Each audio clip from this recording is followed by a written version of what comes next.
Hello everyone and welcome to another episode of the WeAreDevelopers Live Days. My name is Bene. I'm here in the WeAreDevelopers headquarters in Vienna and I'm happy that you all made it today.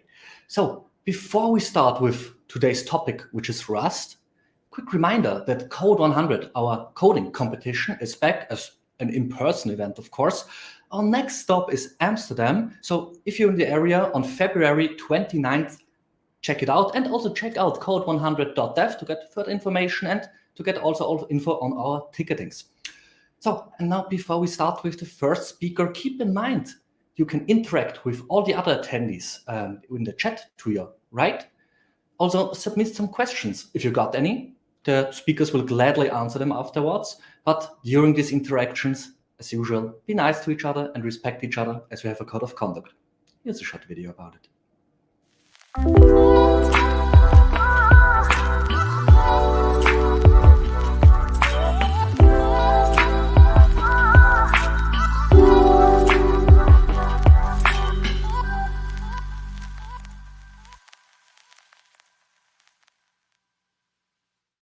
And let's kick off Rust Day with the first speaker. He's Senior Product Architect at Dynatrace, wrote 2 books, the TypeScript Cookbook and TypeScript in 50 lessons, which already claimed well-deserved space in our bookshelf. And also he is a community organizer, for example, for ScriptConf and Rust Linz. Welcome, Stefan. Hi, everybody. Good morning. Hello, good morning, Stefan. Thank you so much for joining us today. So before we start with your talk, would you mind sharing a bit with me and the audience about what we're going to learn from you today? Oh, yeah, that's going to be interesting. I try to analyze why everybody in the world hates C++. That's the first part. And based on that, I try to deconstruct why Rust is really well suited for not being hated in a long, long period of time. Okay, and first bold statement. Stefan, I'm looking very much forward to this talk, and I think the audience also. And without stealing any more of your time, I would say the stage is all yours. Thank you, Ben. Let me quickly adjust my screen so that I have everything under control. So yeah, thank you again. Thank you for having me. Thank you for coming to my talk. It's called The Eternal Sunshine of the Spotless Programming Language. Ben already did a fantastic introduction. I'm so happy. I'm always happy when I see the TypeScript in 50 Lessons book in somebody's bookshelf. It's a beautiful book. It's nice to look at. It's nice to hold in your hands. It's also good to read, I hope. And yeah, it has become a little passion of mine to write down what I think about programming languages. Speaking of that, I want to talk a little bit about C++ before we dive deep into some of the Rust features that I personally enjoy most. And this is some sort of a subtitle, The Endurance of Pain of C++. And bear with me, I don't mean the pain that you have to endure when you're going to code C++. I'm rather talking about the pain that the standard committee is confronted with, because apparently everybody tells them that the programming language is shit. Sorry for swearing to 3 minutes in. That just happened. And you know, I think it's a little bit unfair to constantly bicker on C++. You need to know where C++ is coming from and how it developed into the programming language that you ended up with. One thing that I can highly recommend is the video, which is linked here, called The Design of C++. It's been recorded in 1994, just a year before Java became stable, where Bjarne Strustrup, after 10 years, after a decade of C++ in production, describes his original intention with the programming language. And it was all about types. It was all about trying to create user-defined types, trying to create the relationships between those types to support large-scale programming. If somebody of you has done TypeScript, for example, that's about the same goals. They wanted to have the best of C, but improve the static type checking. If you understand the type system of C, which is, you know, pictured here, then you know that this is a very noble goal, and people really want to have proper type systems in C++. And this is also what brought C++ on the screen of so many developers. This is why it was loved during the 80s. This is why people wanted to work with it. You had the power and the speed of C, but you had a type system that you can express yourself with, which was great for writing applications that can scale. If you look a little bit on the timeline of other programming languages that came in place, C++ is about as old as I am. It was incepted much before my inception, but the first release was about 1983. And since then, about every decade or so, people try to get rid of it. Why? Why do people try to get rid of it? Let's look at the first contestant of C++, Java. This is James Gosling, one of the creators of Java, who said that, well, working for a long time with C++, you realize that the memory management can be very frustrating because you need to do it on your own. You are in charge of having proper memory management in C++. And Java was originally designed for embedded devices. When you had to work with limited resources, this can be a problem because you need to be very disciplined in doing memory management right. They said a programming language without garbage collection was not suitable for the task they wanted to do. So what James Gosling and his colleagues did was to create a programming language that kind of looks like C++. There's lots of influence in terms of syntax, in terms of features, in terms of the object-oriented design from C++, but get rid of everything that's low level from C. So take what they liked about C++ and get rid of everything which was frustrating, which led to Java, which is a topic that we can discuss on its own for ages. I won't do that here today. Funny enough, the original working title, you know it as Oak, but one original working title of the programming language was C+++++, which tells you a lot about what the programming language was supposed to be. Fast forward another 10 years. Rob Pike was sitting together with Rob Grisimer at Google, compiling some C++ code because they needed efficient memory. Java was not cutting it, and they were increasingly frustrated because of similar reasons. They also had frustration with C++ memory management. This was just cumbersome, especially in a large-scale project. And on top of that, they had to work with slow builds. They told that, if they would have concatenated every file that they've written on, it would have been about 4.2 megabytes or something. But if you expand all the includes from the module system at the time, how you structure your application, you had about 8 gigabytes that were delivered to the input of the compiler, which resulted in tremendous compiling efforts. Also, the language was already very vast. This was around 2007. C++ 2003 was out already. People decided on language subsets to work with. If you get then another developer into your team, they need to adjust to that language subset because the language itself was just too vast and too much to understand. And this also led to a poor program understanding. You need to learn the conventions of the team before you can learn what the program is actually about. And this is something that bothered them. So they did about the same thing as James Gosling 10 years ago. And they said, let's remove everything we hate about C++, which is basically everything that Bjarne added. Let's focus on the core of C and let's make that better. And this led to Go, which is, Go is also a programming language that is highly debated among developers. I personally don't like working with Go, but I like listening to Rob Pike talking about Go. Rob Pike has a lot of great design decisions. He understands how programming languages can work, and I think the work that he did is remarkable. So go check out the link that I have here below, and also check out every video of him on YouTube. Which leads me, for the first time, to Rust. Rust, I guess, also about the same time incepted as Go, but not released before 2015, had a very similar problem at a very similar time. C++ was unmanageable. People worked on language subset. It was hard to write concurrent applications, to write multi-threaded applications. And they wanted to create a programming language with no compromise on performance. They had a garbage collector first, but they removed the garbage collector thanks to the work of Nico Matsakis. I had the privilege to talk to him about it when going with the tram from the hotel to Eurorust. It's actually remarkable what they did to bring something from academic into a programming language that is used by thousands, hundreds of thousands of people. Go check out this video, Hack Without Fear. You learn a lot about what the basic design of Rust is actually about.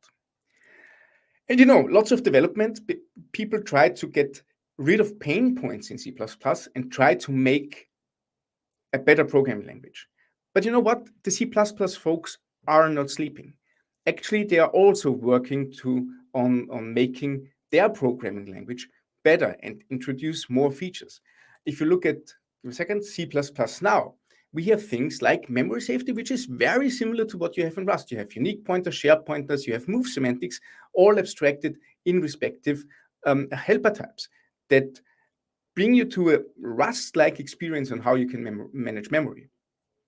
With type traits and concepts, you have zero-cost abstractions, which are very similar to traits in Rust, but C++ified. And also get rid of all your includes and all your header files with modules and imports. You can have fast compile cycles. You have proper structuring of your application. 40 years after the C++ inception, you finally can structure your C++ application like you would do in a modern programming language. You have an expanded standard library, arrays, vectors, and you have primitives for asynchronous programming, for concurrency, for coroutines. A concept that is also around for ages now finds its way to be a first-class citizen in the C++ programming language. Fantastic. Lots of new stuff there. Lots of things inspired from programming languages like Go, Rust, Java. They look beyond the edge of the plate. They know what's going on, and they can modify the language to something that is modern and usable. And this is even what Bjarne says when he gives C++ talks. He is very critical about the way C++ is taught, because he says, C++ is a huge standard. It says what's valid, but not what's useful. And people, if you go to university or to boot camps or wherever where you learn C++, you learn the C++ from 20 years ago, the C++ that I learned. And I was pretty shit at C++, to be honest. Second swearing, just another euro in the swear jar. So he urges people to teach better, to get new programmers on board in a better way with modern concepts, with proper subsets. And there's this little word again, the language subset. Focus on a carefully selected language subset. This is the key to understand good C++. And this is also something that, for example, Chandler Caruth from Google, again, 15 years after Go, Google creates another low-level programming language. High-level programming language, high-performance programming language, which is called Carbon, which really tries to be a C++ successor. It wants to integrate well with C++. Its goal is to be a good tool that works really, really well with C++, but has a very small language, some new construct that make it modern, and something that makes it easier to reason about, easier to understand, and easier to write. So the goal is to get rid of everything that people hate about C++, have a proper defined language subset that integrates well with C++. Also look at CPP Front 2 by Herb Suttner, who has also been in the C++ standard committee for ages. He also tries to get rid of lots of technical debt, basically, that comes along with the C++ language. So Chandler really nailed it in his talk at CPP North, where he said that C++ accumulated decades of technical debt because they prioritized backwards compatibility. This is a noble goal. Don't get me wrong. Don't pick about C++ for being old and trying to cater to developers who worked with the language for ages. It's about 4 decades worth of code.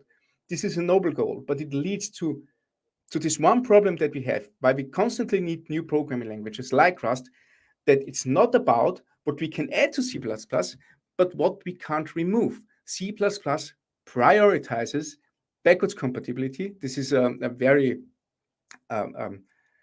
hastily adjusted quote by the author of The Little Prince, Saint-Exupéry. I'm probably butchering his name, but it nails it. We are not talking about what we can add to make it modern, but what we can't remove. For example, like this house. This is in Innsbruck, photographed by my friend Bernhard Meyer. This has been designed by committee. You can see the decade. Those features have been added to the roof of this beautiful house right next to the main station in Innsbruck. And also, if you look about the page size of the standards, the most recent one, no, it's not the most recent one, C++ 2023 came out. It's double in size to what there was about 20 years ago. There's all new features. Rarely something is deprecated or removed from it. It's all added. And there are just more than one way to do things in this programming language. And this is why people hate it. This is why people are so frustrated with it. It's a hard programming language. It requires you to learn a lot, and it requires you to focus on a subset because it comes with so much technical depth, legacy code, and also education material that focuses on all those legacy code. If you go to Stack Overflow and find the C++ questions, you really need to look at the time it has been written to understand if it's a modern solution to the problem. And for lots of things, if you advance the programming language, you can't just say, well, this is how we would do it right now. The ecosystem has to move with it.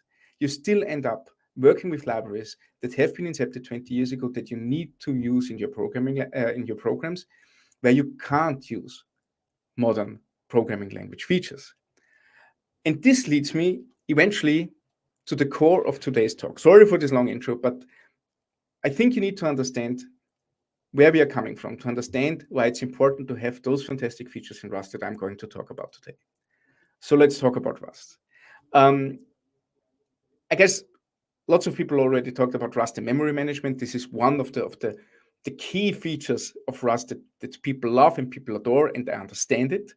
It really gives you a totally different feeling about how memory works. Your programs are getting better. Even your non-Rust programs are getting better once you understand how Rust does memory management. So that's something that is definitely a wonderful feature in Rust that I wouldn't want to miss, but this is not what I'm going to focus on today.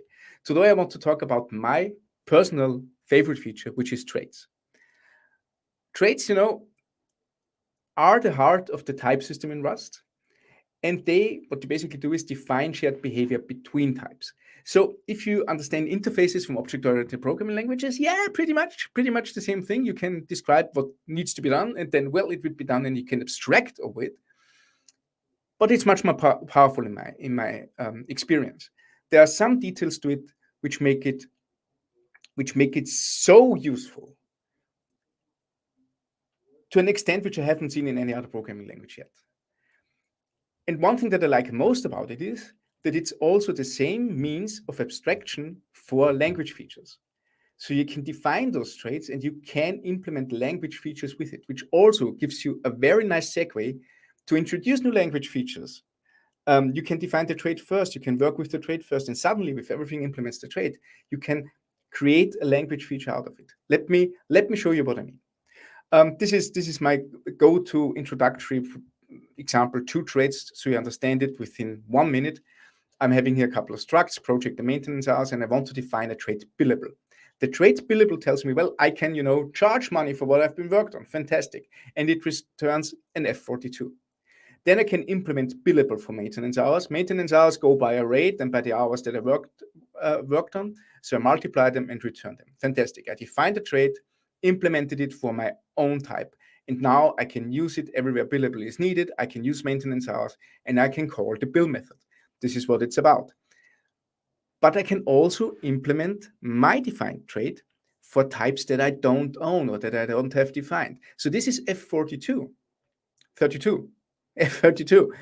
I implement my billable trait for this type that is in Rust. And I just say, well, return yourself. You are an F32 already. Just take it. You are now something that I can build. And this is very simplified here, but it's also incredibly powerful because it leads us, for example, to crates like itertools, one of my most favorite crates.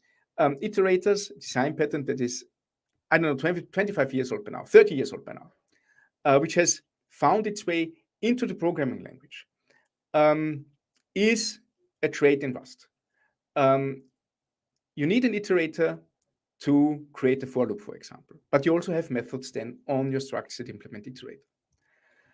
And an iterator comes, with the next method where you get the next item, and on top of this method, you have 70 more methods that make it easier to work with collections and to work with anything that has an iterator implemented. But sometimes it's not enough.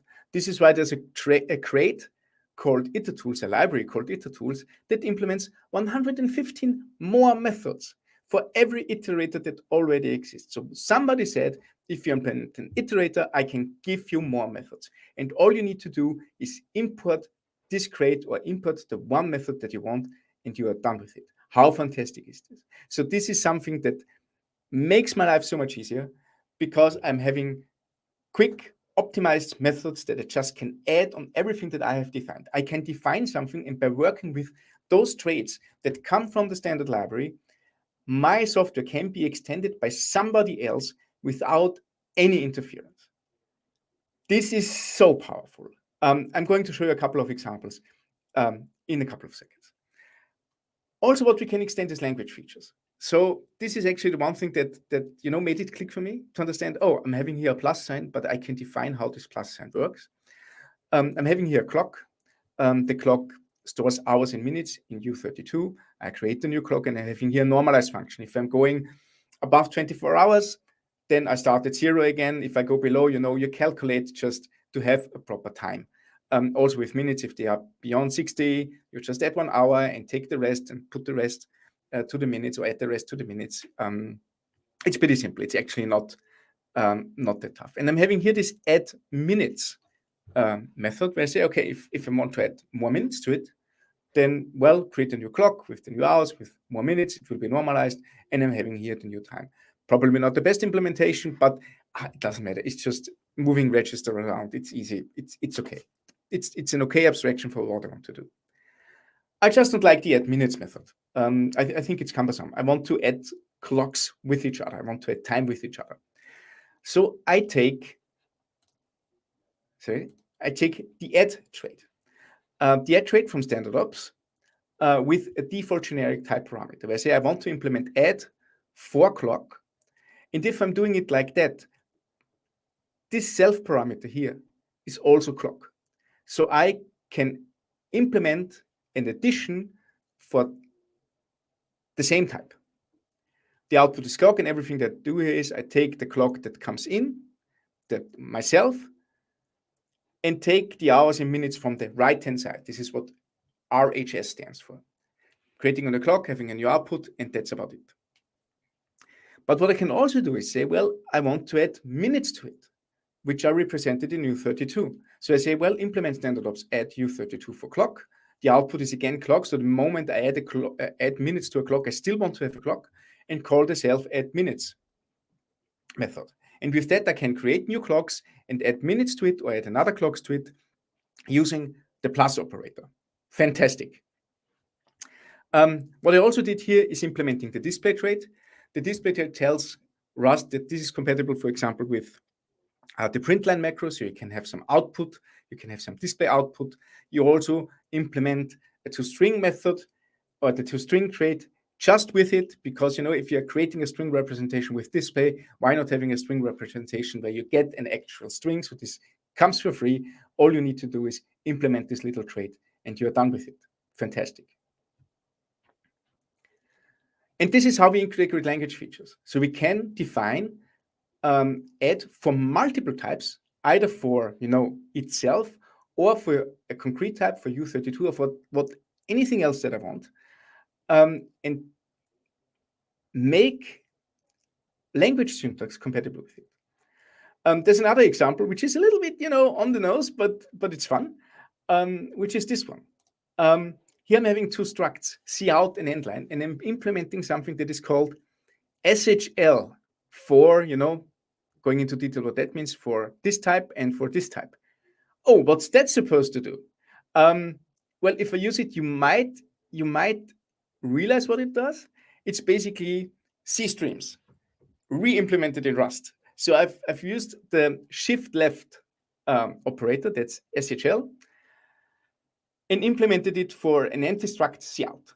And I said that for everything that implements the display trait, this is here, implement shift left for cout. So everything that can be printed with printline or print, can now be used with this cout struct. And all it does is print it out and return self again, so you can chain those shift left calls. And then I implement a concrete one. So this is a generic one, a generic trait implementation for shift left for this one struct. And here implement a very concrete one, a specialized one, where I say, and now for the endline struct. Here just print /n. And since the trait needs to have some output, in that case, it's both the out. I think you can change it that this will return the empty type whenever. Then you get rid of a couple of warnings because it's cool, isn't it? It's fantastic. You can implement C++ language features by using the same traits and abstracting over a couple of other traits. How fantastic is that? But no, don't do that. Don't do that. It gives you warning for good reason. It's bogus, but it's fun.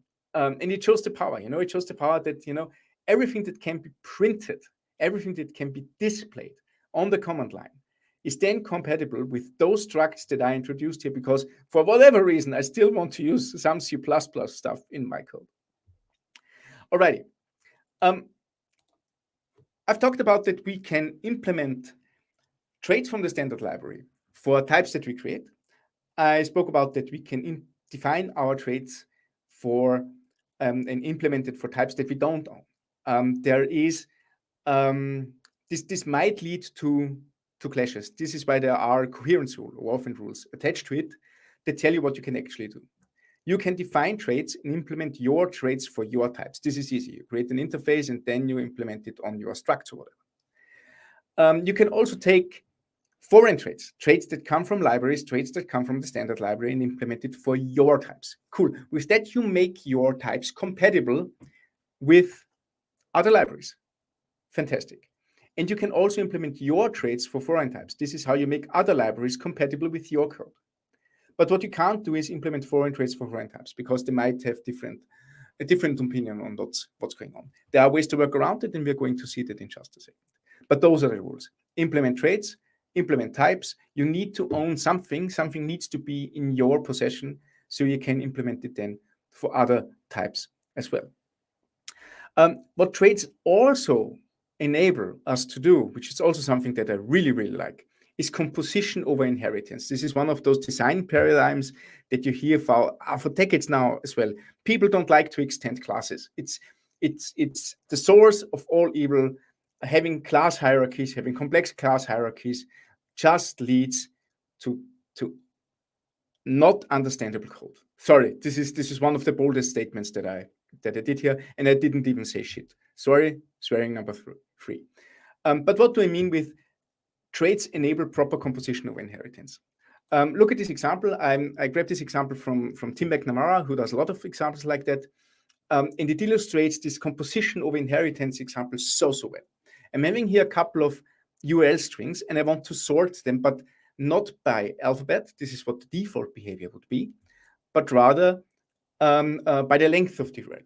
So if I'm using a binary heap to sort it, I create new URLs, I push it into this binary heap, and when I pop them out, they are being sorted based on the alphabet. So it would be fatblog over GitHub over www.youtube.com.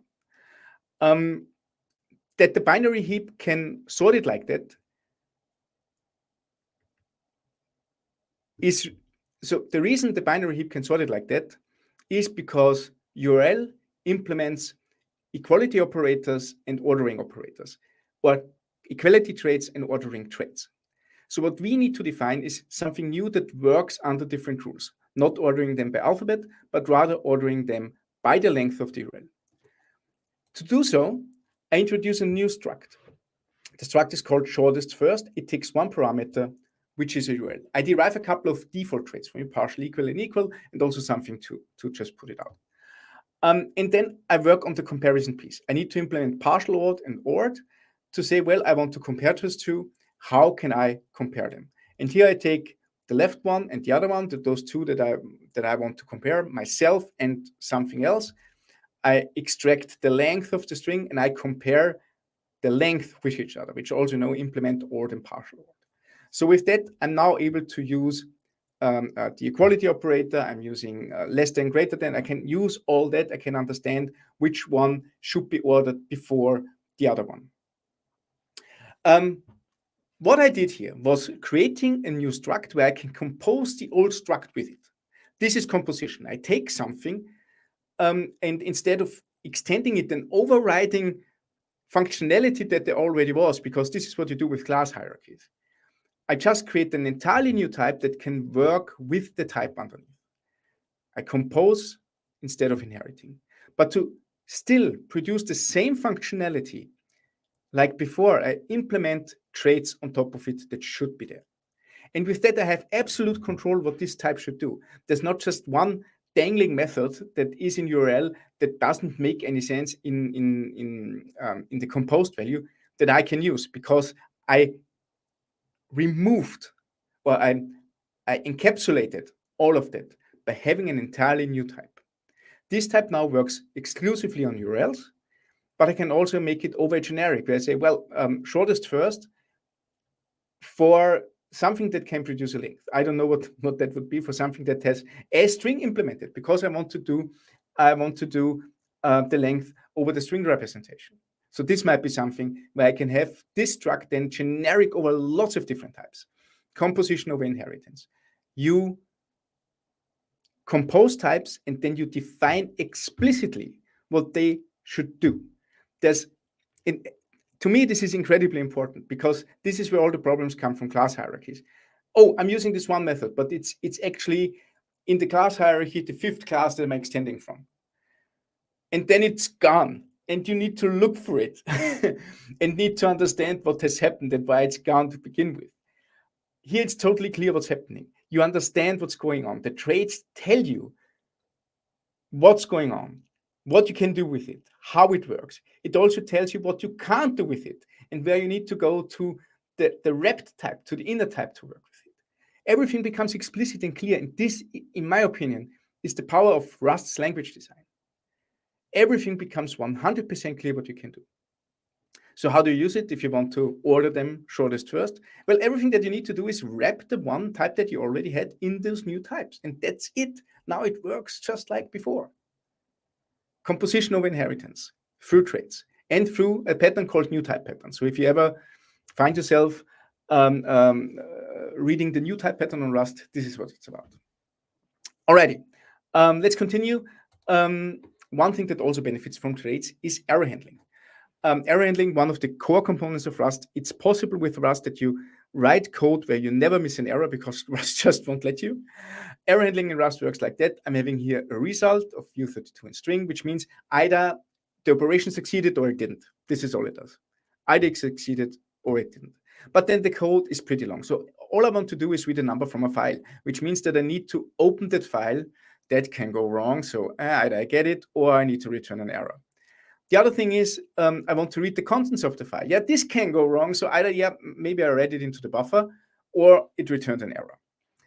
And last but not least, I need to parse the string that I just read into a number. And this can also go wrong. So there are three potential things that can go wrong. And this looks very, very cumbersome, very, very tedious. This is, why people complain that their Rust code is so expressive and so long and they need to write so much. But we can make it easier. One thing that we can do, for example, is create our own error type. I'm creating a number from file error where I can have either a parse int error or an IO error. Those are the two errors that can happen in this particular function. I implement the display trait and the debug trait because that's what the error trait needs. So if I'm implementing the error trait, I make it compatible with the broader ecosystem of error handling in Rust. You don't need to do that. You can use error types that don't implement the error trait. But if you want to make your error compatible with other errors from other libraries or from other pieces of your code, you need to implement the error trait. And with that, also the display trait and the debug trait, so you can show them, you can display them. Then implement conversion traits. I say, well, if I'm getting a parse int error, then I can convert it into a number from file error by using this one enum variant. Same with the IO error. If I'm getting an IO error, I can create the other enum variant. That's it. Now I can convert every error that happens in my code to one error that I defined on my own. And with that, all I need to do is change the signature of the function. I'm now returning a number from file error, not a string. And with that introduction, I can bubble up all my IO errors. I don't need to handle them. I just say, well, if anything goes wrong, return a number from file error. And I can also return the path int error through the question mark operator. If you look at it, this is the happy path. You just write code that is supposed to work, and all the error handling is being done somewhere else. It's still safe. It still doesn't produce any unforeseen values, because you need to handle the error, but at a different place. And your code becomes readable, becomes clear. It becomes painfully obvious what's going on there. And if you see something like number from file error, you understand, well, this is a custom error.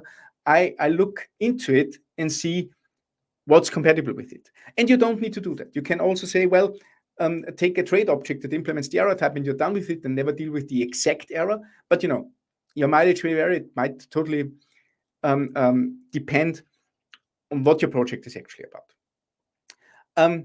Also, this question mark operator is implemented through the try trade. It's now experimental, but guess what?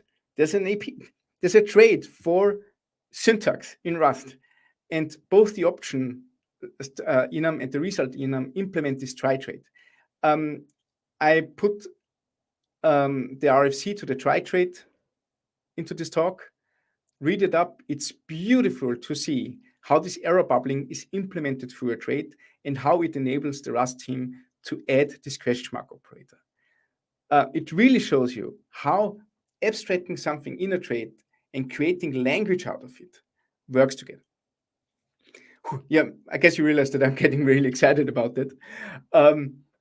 Same if I talk about, this is kind of my shtick. I'm talking about refactoring a lot. This is where I come from. We have lots of Rust projects in Rust at Dynatrace, and Rust is a really good language to prototype, because you can cut corners, but it becomes very explicit where you cut corners. Which means that at one point in time, when you prototype, when you just scribble down whatever you got, you can take your time and refactor nicely into something that's much more maintainable and much more readable. And this example now comes from a little app that I have written, where I just store key value pairs in a database. It's a hash map, basically. But look at what we're doing. So it's a web app.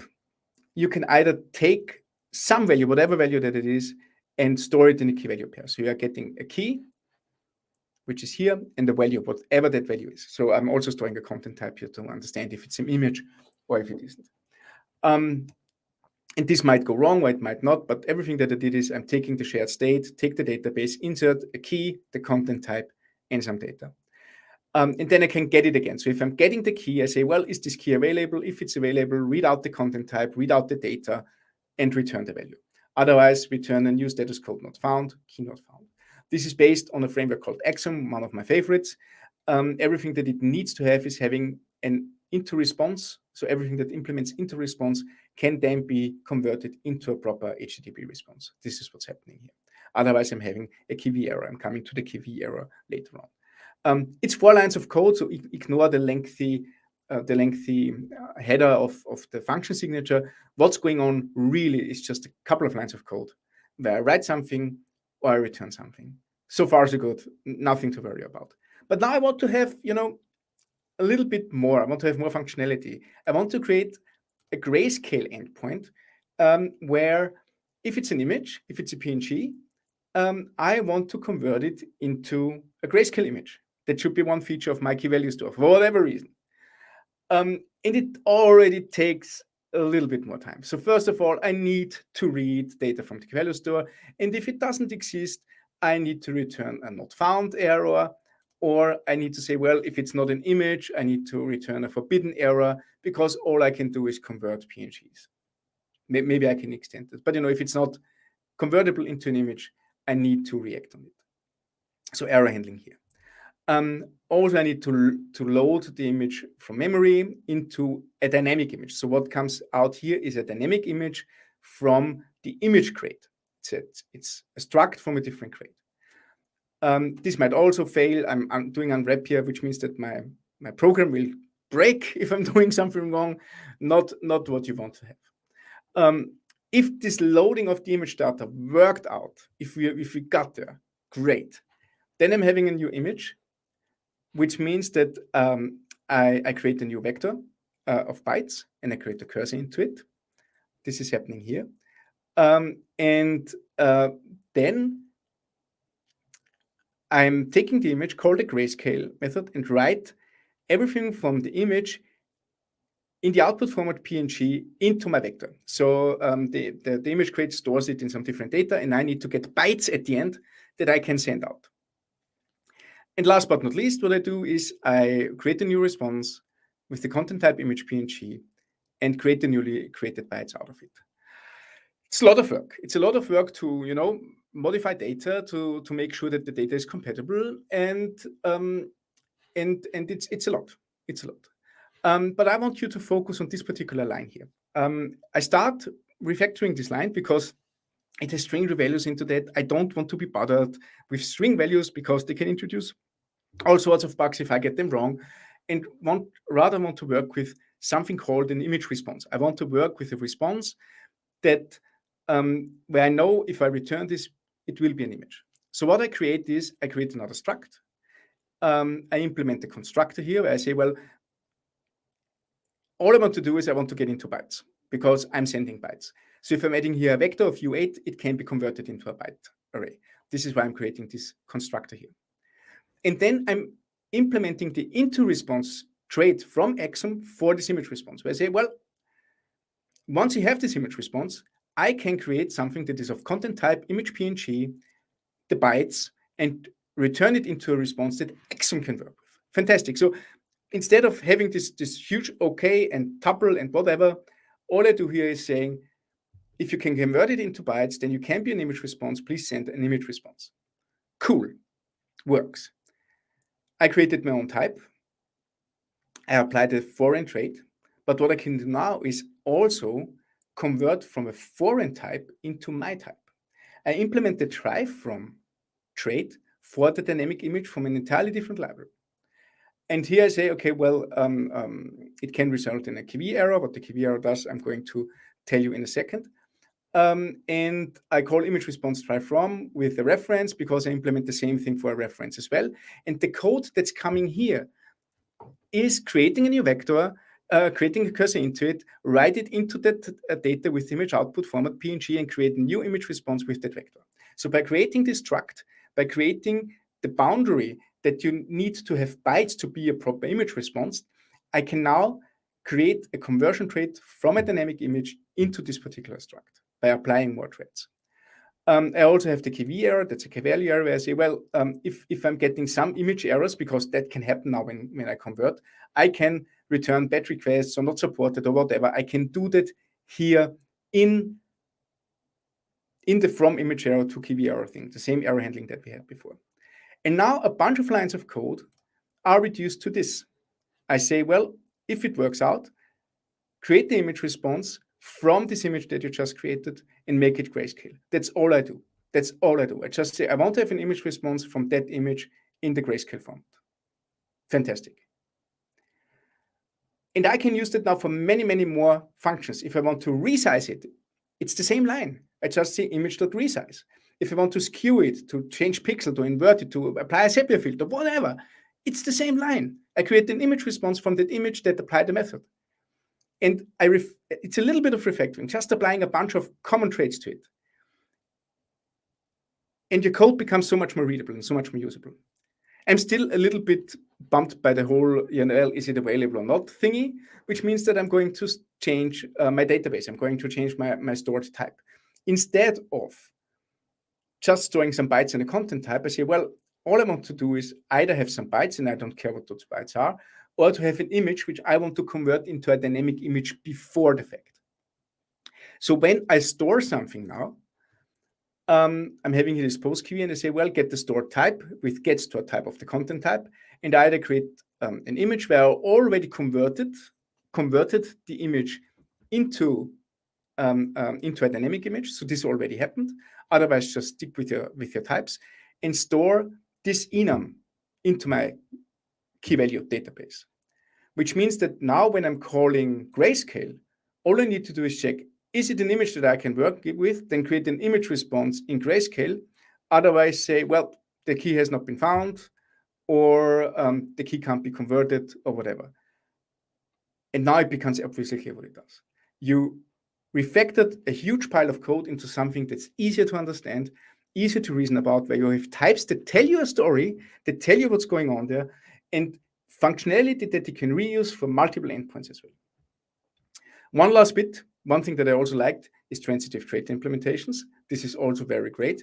I'm having here a shared state, a custom type that I created that implements an arc. Arc is an atomic reference counter used for multi-threading if you want to share the same thing across multiple threads, with an RW lock, which means that I want to have exclusive write access to the data with the app state that I just created.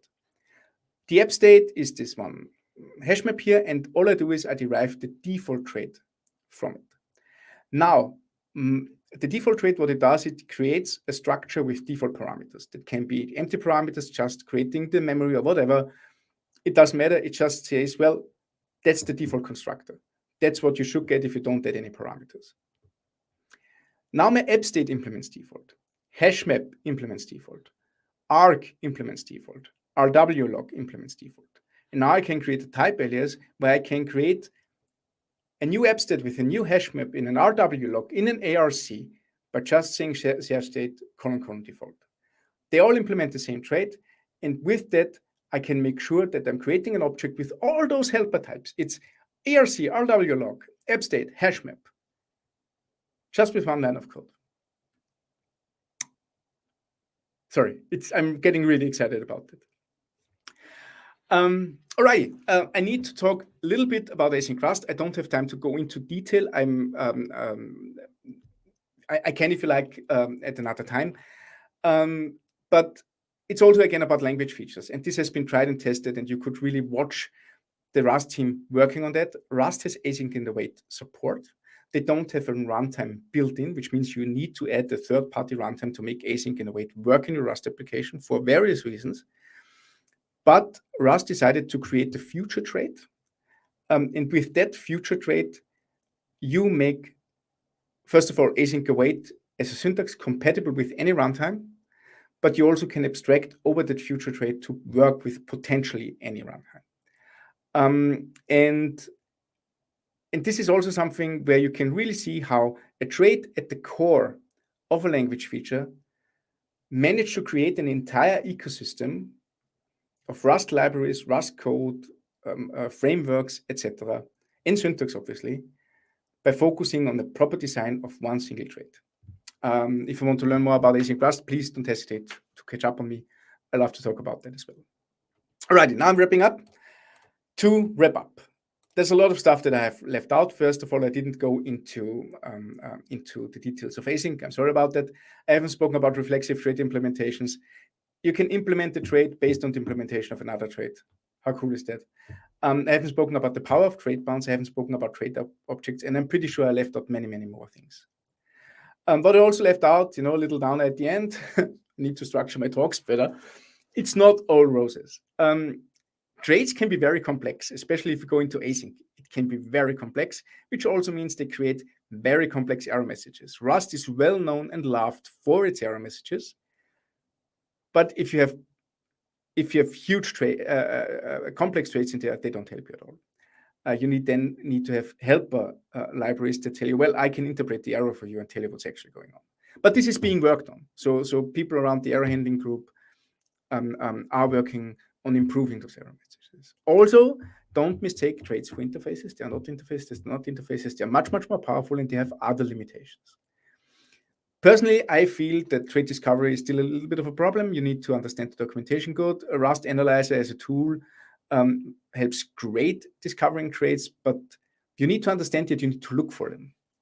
And at one point, you realize how traits work underneath, and you can read them, but until then, they can feel a little bit like magic. Which brings me to the conclusion. Traits are an integral feature of Rust, not only to abstract behavior, but also to design language features. And this is why I think, going back to why everybody hated C++ and why I think nobody will hate Rust in the future, not more than they already do at least, is that we have one central construct, one central feature that allows us to define new language features and boil it down to the same thing. And I think this is immensely powerful if you do language design. You can define everything through a trait. They can be experimental, that's okay, but they can also be open up and extended if they are seen robust enough. Which helps you creating better libraries, which helps you creating better code, which helps the language team, the people who work actively on Rust and pushing Rust forward, helps them creating new language features so they don't interfere with your existing code.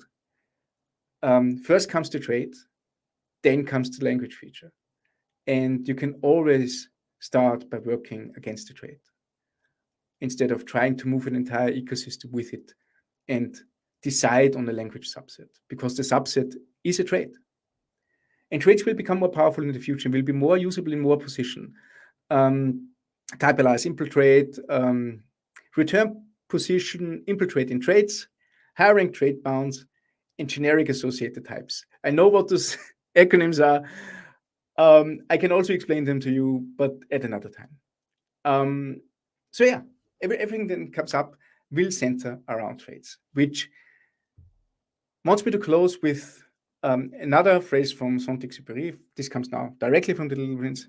Words are the source of misunderstandings, and I want to add to it, but traits are not. Traits give you a lot of understanding on what's going on in Rust. They give you a lot of understanding what's happening in your program, in the standard library, in other libraries. Go learn them. Do yourself a favor and spend some time with them to understand what's going on. It's absolutely worth it. And with that, thank you very much for your time. Thank you very much for being with me. And I'm open to all your questions. Stefan, hello again. Thank you so much for the talk. Also for the Little Prince references, love them. Yeah, it's easy a little bit, but it's I couldn't resist mirroring C++ with the Little Prince. This was just a joke too good to be true. They're not cheesy, they're iconic. Yeah, absolutely. All right, Stefan, we still got some minutes left, and we got some questions, and I would say let's tackle the first one, which would be, how does Rust's trait system influence code testing and debugging practices? Are there any strategies or tools to help with debugging? Okay, so there's one thing that I had at the end where I think that, especially in compiler error messages, traits can add some complexity that is hard to handle. For example, in Exum, you need to work with a very huge service trait or handler trait, I guess it's called, which can produce a page full of generic nonsense that's really hard to decipher. And what Exum does is adding the debug handler macros so that you get better error messages. But Exum is able to add the debug macro because of traits. So this is good. I think in terms of testing, what I did at one point is, there are mocking libraries, of course, but it's also very easy to create your own mocking library if you introduce a trait on different structs. So, for example, I have one web application where I'm using an actual Postgres database to store values in production, but I want to test my handlers against a simple hashmap key value store or file-based anything where I can prepare some fixtures. And I abstracted that through a trait, and this works really, really well. Especially, I don't know if it's also possible in other web application frameworks, but especially with Exum, I think it's really, really great to create an artificial request on the outside, send it through the stack of Exum, and get a result, and then evaluate that result through something that you defined on your own, like a key value store as a database. And the reason that's possible to do so in Exum is also, again, through traits. So I think the influence is implicit. Since everything centers around traits, it's totally up to you on how much you want to leverage them. But I think they can be very powerful and useful as well. I hope this answers your question. And if it doesn't, there's one. So I'm also working on Shuttle Launchpad with the fine folks at Shuttle, which is a almost bi-weekly newsletter where I work on little applications, and we spent one issue where we show mocking and testing. It's on shuttle.rs/launchpad. You see it there by example how you can use traits to mock, to test, and hopefully it helps you also with debugging. Yeah. Thank you, Stefan. Next question is connected to the last one, and just maybe to give some examples. You referred to some tools to help trade debugging. What are they? And yeah, so that was the drop Axum some names? debug handler macro. Yeah, but Okay, that's this is fine. that's from the Axum project. Other projects have different ways to have that. Yeah. All right, but this Otherwise, is like to your debug- go-to. Yeah, Sorry. yeah. For the Axum framework, if you want to debug trades on its own, they are just a description on how the interface, quote unquote, should look like. So there's not a lot to debug, but you can also have default implementations on those trade methods, which means that you can debug them, but at a breakpoint they hop in just like you would do with any other tool as well. Right. Thank you, Stefan. Next question. For new developers exploring Rust libraries, how can I spot well-crafted traits in external code and use them in my own projects? This is a very good segue to Luca. I know that Luca is coming up next and he talks about Rustdoc. Start learning to read Rust documentation. Rust documentation is fantastic because if you see a type, you also see which traits it's implementing, and you can click on them and you can see how they implement the trait, but you can also click on the trait and see which other types from other libraries are going to implement the same trait. And this is a very good way to navigate around what's happening. And the trait is well crafted if you can abstract a lot of behavior in the ecosystem really, really well, I would say. So it's actually tough to say, is this a good trait or not? We are going into a territory where we go into how can we abstract stuff and how can we reason about stuff and what's good naming. What I would suggest is starting to learn the traits from the standard library first. Especially conversion traits is something that you need to look into, and ops. There's standard ops. I don't know where the conversion traits are being located at, but you're going to find them. They're called into and from. See how the default implementations are going to look like, and you learn a lot from them. And if you understand how they work, you can take this knowledge and put it to other libraries as well. All right. Thanks for giving insights on this as well. And we jump to the next question, a very friendly question. In what sense are traits not interfaces smiley? First, you can have default implementations on traits. You can't have them in interfaces, but you can have them in abstract classes. Then you can apply trait bounds to them, which limits the usage of your trait to a particular set of types that also implement another trait, which is, I think, very powerful, especially opposed to if you have interface hierarchies or class hierarchies. You can just say, you only work if another trait is also implemented as well. And for this method to work, I need to have another trait implemented as well. And you make cross-references to other traits instead of hierarchies, which is arguably in the end much, much easier to reason about. And for me, the biggest difference is that you can implement your traits for foreign types. You can make code by other people compatible with your code by just defining a trait and implementing it. And if you understand how the itertools package works and how it works and applies stuff to every iterator that existed and will ever exist, this is mind-blowing. It's such a small detail, but it's mind-blowing once you understand what you can do with it. And interfaces are boring. Sorry, they are absolutely boring. All right. Thank you, Stefan. And we still got time for one more question. Let's see. It's great that you have so many questions. I loved it. Yeah. As a dev coming from a language without a trait system, what mindset changes should I make to make use of traits in Rust? This is a very good question. It totally depends on which language you're coming from. I think types in TypeScript are more alike to traits. It hurts saying that, but there's a little bit of truth in that. Are more alike to traits in Rust than, let's say, an interface coming from C# or Java. I think the one mindset that helped me really is that you have two levels. You have on one side the actual values that you have, which are structs, enums, whatever, or primitive data types. And on the other hand, you have the possibility to define behavior on top of them almost independently of what struct is underneath. And with that, you can separate the actual data from how should they behave in a different context. And this mindset helped me a lot, because then you understand you can design software purely based on traits, and then just in the end have this one actual value that works with it. Or you do it the other way around. You define values through types, through structs, enums, whatever. And once you want to have it work with other parts of your system, slap as much traits on top of it to make it work.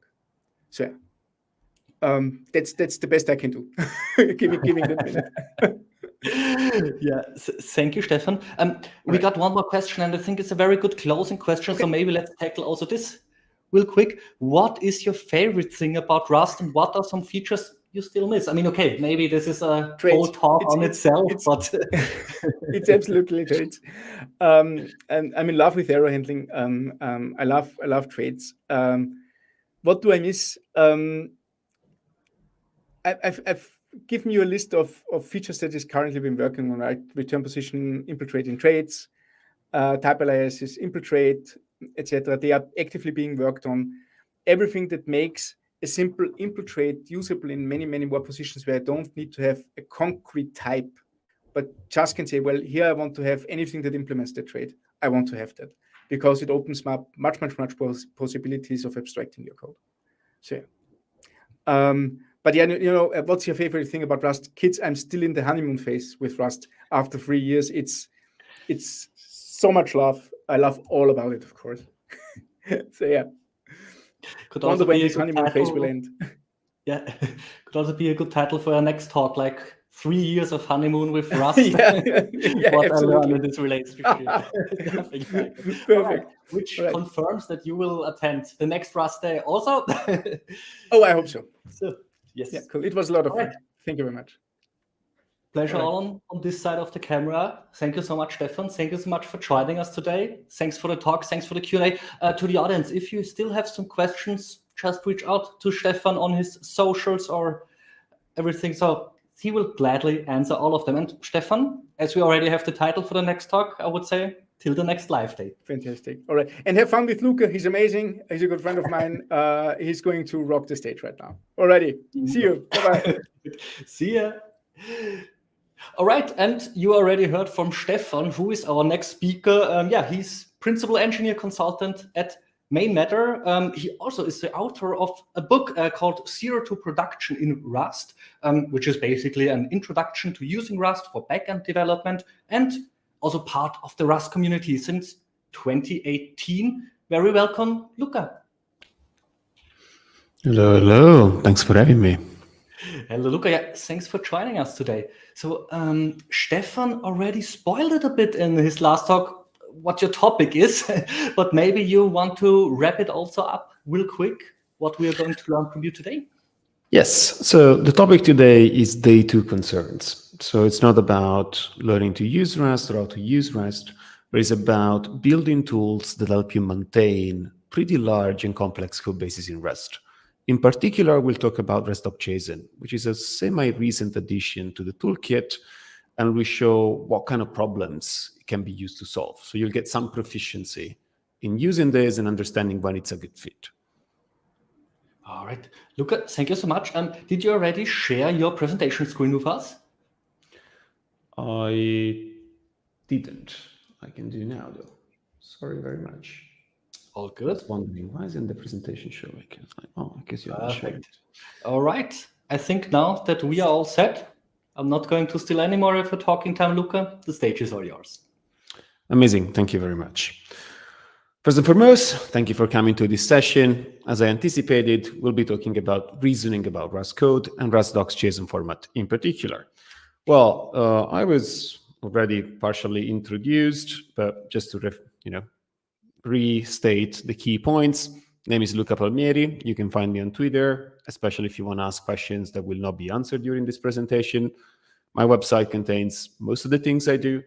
And as a day job, I'm a principal engineering consultant at Mainmatter, which means I train people using Rust, both basics and advanced topics. I do staff augmentation and consulting engagements. If any of these sounds interesting, you know where to find me. In the Rust community, I've been around for 6 years at this point. I've done tools, trainings, libraries. If you search for me on Crates.io, you'll find a variety of things. But I'm best known for being the author of Zero to Production in Rust, which is a book on how to use Rust for backend development. It's a hands-on book geared towards giving you experience which is as close as possible to what you would get working on a real project. Now, the agenda for today is split into 4 sections. We're first going to start by framing the problem. We'll then explore why or why not macros are not the solution. And then we'll go into Rustdoc JSON format, both the benefits, so what it can do, and the limitations, what it can't do yet or ever, depending on the specific thing we're going to discuss. Now, living with Rust, very familiar scenario. You are working with your employer and you need to build a new system. You are the person on the team which has been obsessed with Rust. And so you just tire them down, discussion after discussion, until they agree with you that Rust is a good fit. Or more likely and more productively, Rust is a good fit for the type of project you want to do. So you go in, you start building. Like a few months pass by, and you're now responsible at the end for a new product, which is tens of thousands of lines of Rust, if it's fairly complex. Now, you could go on Reddit, and people will clap at you because you got a very nice Rust project in production.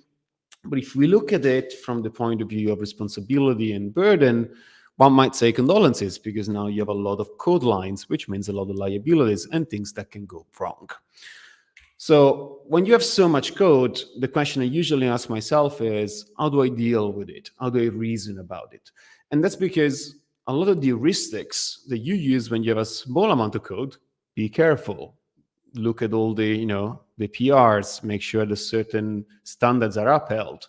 Break down what the amount of code crosses a certain threshold, because there's too many people working on it, because the code base is too complex to keep it in mind, you name it. There are physical limitations that we humans, programmers, do not stretch beyond. And that's when you need tooling. And we know this from the Rust experience, right? We know about the cargo and the compiler errors and the compiler warnings. We know about Clippy, the standard linter. So this is not necessarily something unfamiliar to you as a line of reasoning. And so what my line of questioning tries to understand is, what type of questions would you usually want answers to, which are not already answered by the default tooling? Examples that come to mind, and these are all taken from like real-world projects. You are maintaining a Rust library, for example. And Rust library has a public API, and the public API is very important. If you make changes there which are breaking, you need to bump either your major version or your minor version, if it's a 0.x library. And so you need to know when a change is breaking. A particular sneaky category of breaking changes is transitive breaking changes. So you're exposing in your public API a type from another party, from a dependency of your library. And since it's in your public API, now your version is tied to the version of the third-party library. If you bump that dependency in a breaking way, and that type makes changes in a breaking way, now your library's API has been broken. So as a library author, you really want to have very tight control over what's exposed in your public API. And this is fairly easy when you have 2 types and 10 methods. It gets fairly complex when you have 100 types and 1,000 methods. Example in case, the AWS SDK. Like this, gazillion AWS services, each of them has a lot of endpoints. How do you make sure that your exercises this Rust governance at scale? Others are more architectural, so to say. You might be following patterns such as hexagonal architecture, or generally speaking, inversion of control. So you want to make sure that a certain module X does not depend on module Y, because that's one of the architectural invariants that you're trying to enforce. How do you do that? You might also be analyzing your application layer. You might want to know, for every pull request that comes in, is this going to cause a security incident? In particular, is this going to change an endpoint from requiring authentication to not requiring authentication? Do you have a way to detect that? And it's easy to catch it if perhaps you have 10 endpoints, but once again, when that becomes 100, 200, 500, that might not be as obvious. Or another common scenario, you started a new project, it started as a monolith. The monolith now needs to be broken down, either because of organizational complexity or performance reasons or whatever you name it. And when you break down the monolith, you also want to be very careful with the data access patterns. You don't want to mix databases across microservices. And so you might want to know which endpoints are accessing the user stable. And you might want to find out in a way which is faster and more reliable than I'm just going to read very carefully the entire code base. All these questions are things I've asked myself in projects. And the reality is that there's not a good answer at the moment. Now, you can encode some invariants into the type system. This is a very common strategy in Rust. Instead of trying to reason about enforcing that certain things are not happening, so letting the code compile and then doing a second layer of analysis, you can try to structure your code in such a way that it will not be able to compile if those invariants are not upheld. Unfortunately, though, this type of technique, which is generally very useful, is not necessarily always applicable. The invariants you might try to be upholding are too complex to be shaped inside something that the compiler can understand, like market rates or type signatures and trait bounds. Or even if that's possible, so you can actually create and encode that invariant inside the type system, the error messages that you get out are going to be pretty nasty. And I think Stefan before was mentioning how certain types of trait design can lead to pages of generics garbage when stuff actually fails to compile. And that's not nice either, because it means that you're iterating a lot slower on that project, because now working on the project becomes complicated, because we have made it complicated to uphold certain invariants. So let's assume that you can't go down this route. So the invariant you want to make sure holds is too complicated for the compiler, which is not nice to work with. So what do you do? And in Rust, when you think about stuff that needs to run on the source code, metaprogramming, that kind of rhymes with macros. Rust has two flavors of macros, macro rules and procedural macros. Macro rules are also known as macro by examples, and their primary function is code generation. A macro rule's definition looks somewhat like this. This is a very trivial timestamp macro. So you get the macro rules identifier, then you have the name of the macro, and then you have a bunch of patterns on the left and generated code on the right. If you squint a little bit, this kind of look like a match statement. So you have the things that are being matched on the left, the patterns, and then you have what's going to happen on the right, so the generated code. And macro rules are fairly simple in structure, but you can actually write pretty complex macro rules because you can use patterns. The macro can invoke itself. There's like TT munching. There's all sorts of things you can do here. So fairly basic building blocks, but fairly advanced, like fairly high ceiling of what you can achieve with it. Nonetheless, it is primarily code generation, like pattern on the left, generated code on the right. Not much else you can do. If we want to do something more interesting, we need to look at procedural macros. Now, procedural macros look like this when they're applied. So this is the tracing instrument macro, which is going to open a span that wraps the execution of my function. And in particular, that span is going to have trace level. If we look at it from a macro optic, what do you see? You see the macro name, which is instrument. Then you see the macro arguments, level equal trace. And then you see the item the macro applies to. And that's because instrument is an attribute procedural macro. There's also derived procedural macros and function-like procedural macros, but the underlying principles are the same. So if you move from the usage to the definition, this is what it looks like. So as I said, proc macro attribute, so special, this is not a normal function, this is a proc macro. And then you take the arguments, the item as input, and you need to return some code out. So the code that actually is going to get generated and compiled. Args, item, and the output are all tokens. So what you're getting here is token level, token equal, double quotes, trace, double quotes. The same underneath is like pub, fn, my function identifier, parentheses, parentheses. That's everything that the macro sees. Like there's no structure beyond the actual syntax tree. But if you look at it from an architectural perspective, so what's a procedural macro? Well, procedural macro is a Rust function that takes some tokens as input and returns you some output tokens. But now we're no longer dealing with like this special match-like syntax of macro rules. Is an actual Rust function. Rust functions can do things, including side effects. So a much more helpful, or perhaps woke frame of reference when looking at procedural macros is that they're arbitrary code execution that happens at compile time with a localized input. Now, once you are aware of this possibility, you can start to think about what you could do. One example is you could just save the macro input to a file. Pretty reasonable thing to do, pretty simple. You could then perform network calls to do some further analysis over what the macro has been passed as input. This is the principle underneath the SQLX crate. SQLX checks at compile time that all your queries are valid. And the way it does it is by issuing prepare statements to a live database.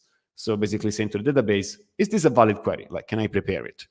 And if the database says no, then the compilation fails. So you can be sure that your queries are A, valid SQL, and B, compatible with the schema that you expect them to be executed against. And all of this is very cool, but as I remarked before, you're still working with tokens. So if you have the SQLX query macro or just the SQL_query macro, if you pass it select start from users, all good. If you do a refactoring and you extract the query literal into a constant, and then you pass the constant to the macro, this doesn't work anymore. Because the macro has no way to know that the query identifier that's being passed as input is actually a constant variable that maps to a string. In particular, there's no way that you could just ask the compiler. And that's because there's no compile time reflection API in Rust. There's no way for the macro to go to the compiler and say, I have this query identifier. Is this a variable? Or even better, can you give me the value of this constant? Just not available.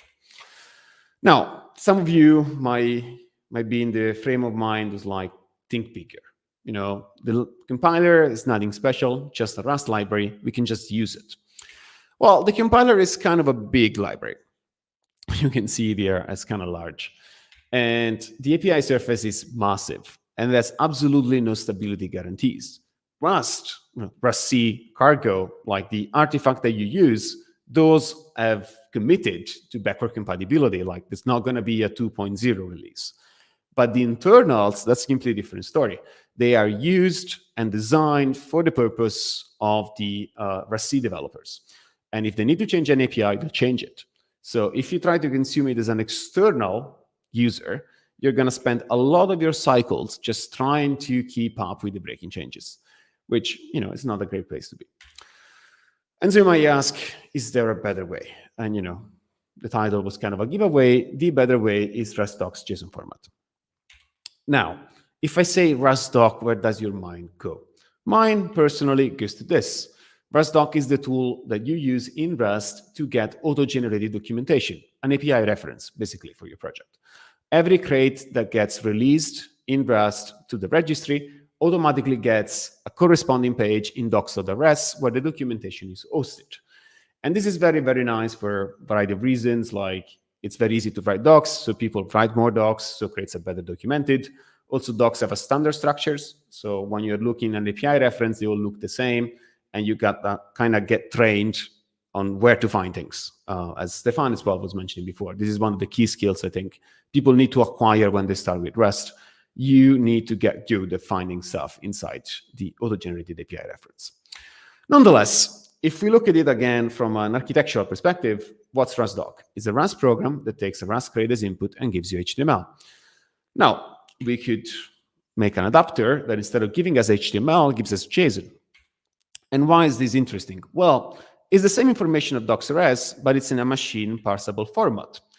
And this makes a big difference because some of that information, in docs.rs is very useful. You get the signatures of functions, the signatures of methods, you get the definition of the types, the fields of those types, trait definitions, trait implementations, like there's a lot there. But parsing it out of HTML is very fragile because HTML has not been designed to be stable, it's been designed to look nice, and be usable in the browser. So instead of doing scraping, if we have JSON with a schema, it's actually much, much easier to consume this. And Rustdoc JSON is not yet unstable. It's on nightly, and it was introduced in an RFC from June 2020. The good thing, though, is that it's pretty usable. Like, it's not stable, but it's fairly stable. There's not a lot of bugs, and it's currently being used in a variety of things. You can try it out yourself. So you go cargo plus nightly to tell cargo to use the nightly toolchain. Then you go Rustdoc. I want to, let's say, use Rustdoc on this library, and I want to output format JSON. And you need to pass the -z unstable options to tell cargo, yo, I know what I'm doing. Let me use the unstable stuff. To get a feeling for what this looks like, let's go and look at an example. I'm going to use a struct from a crate of mine called cargo chef.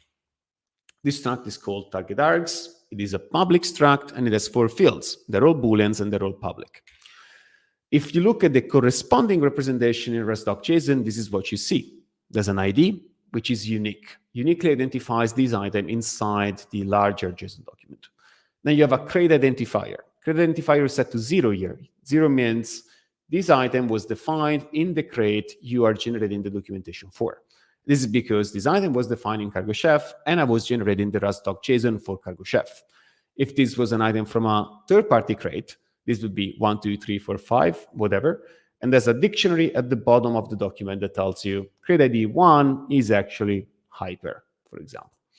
Then we got the name, target args, the visibility, and then you have a switch, which is kind, because you can have different types of things inside the Rust documentation.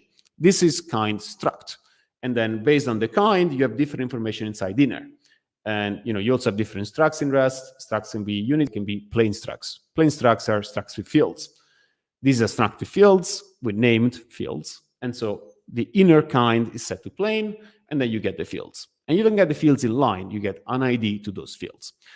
And then there's all other bunch of document of information. So you get generics. This is not generic, so that's empty. You get a link to every single implementation, both implementation blocks that are inherent to the type, so imp target args, open curly braces, pub function new, as well as implementation blocks which are thread implementations. So I'm going to implement default for target args. That's going to be there.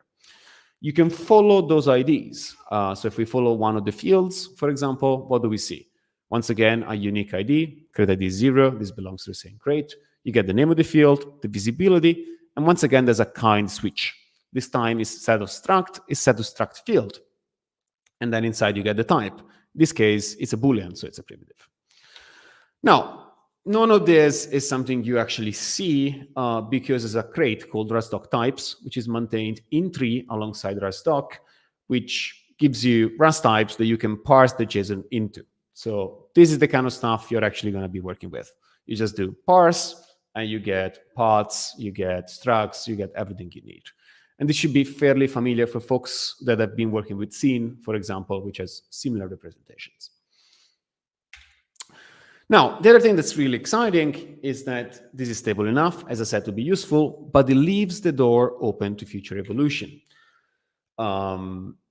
This has a machine, like a format version inside, which allows people in the future to bump it up and evolve the schema. And that's because Rust as a language is continuously adding new features. Those features need to be represented inside this Rustdoc JSON output, which might require breaking changes to the JSON schema.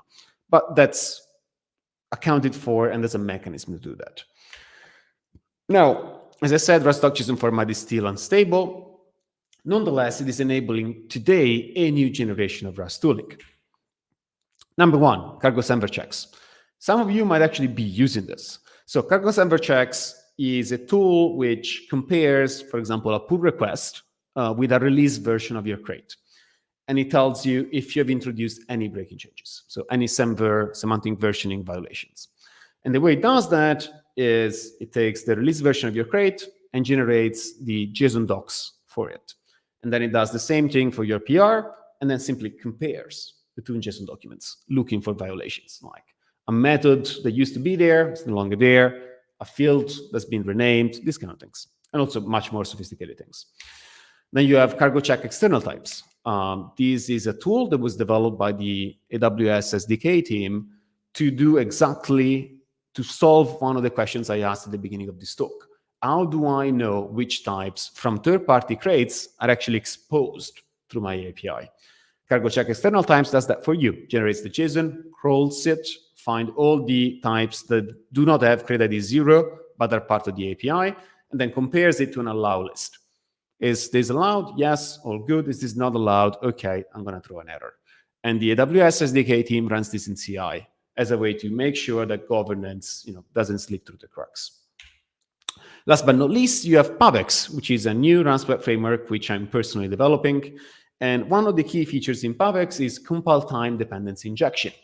So when you write a handler and you say, my handler needs to get, for example, a database pool as one of his inputs, the framework is going to make it so that that's provided to you.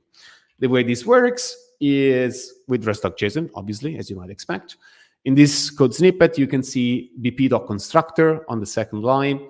You're basically telling the framework, every time somebody asks for auth-config, then use auth-config encoding key to build an instance of auth-config. And I want that to be a singleton. So I want that to be built once and then be reused for the lifecycle of the application. Now, what does the framework do? It takes each of these handlers, routes get user, routes update user, and then analyzes that signature. So it says, okay, let's suppose that the handler is called stream file. Stream file has 4 inputs: request body, path, logger, HTTP client. Do we have a constructor for request body? Yes, up there. Do we have a constructor for path? Yes, extract path. Extract path takes inputs. Do we have constructors for those inputs? Yes. And so it builds a graph of all the things that are needed, and then converts this graph into code that's run at runtime. So dependency injection works. If it doesn't work, you find out the compile time, and then at runtime, all things are auto-wired for you. Everything here is powered by Rustdoc JSON. We do this by taking all these functions, these create routes get user, create routes update user, finding them inside the Rustdoc JSON documentation, getting information about the signature, and then traversing and building that graph. This would not be possible without Rustdoc JSON. Now, the previous section was meant to hype you up and showcasing all the wonderful things you can do. This section is meant to cool you down to make sure you don't get overexcited. So Rustdoc JSON obviously is useful, but it's not a silver bullet. Some information it's in there, but it's just too difficult to make sense of. And the primary example is traits. Yes, the trait definitions are in the output. Yes, the implementation blocks for the traits are in the outputs. But there's generics. Does path mystruct satisfy a certain trait bound? This can be easy to answer if there's a implement trait name for path mystruct, but it gets fairly complicated if there's a implement my trait for path t, where t satisfies other bounds. Does mystruct satisfy those other bounds? That's kind of a trait solver's job to figure it out. And if you try to do this, you quickly realize you're building your own trait solver, which I can guarantee you is a very, very, very, very complex project. And you probably don't want to be doing this. So if you need to do some advanced trait machinery checks, probably Rustdoc JSON is not the way to go. You might want to go back to, I should use the compiler as a library. Other information is just not there. Rustdoc is a documentation tool. Documentation cares about API contracts, so cares about function signatures, type definitions, everything that is visible to the users of those things. Function bodies, they don't matter. Those are implementation details. And so if we go back to some of the questions I was asking at the beginning, does module X depend on module Y? We can't really answer this question.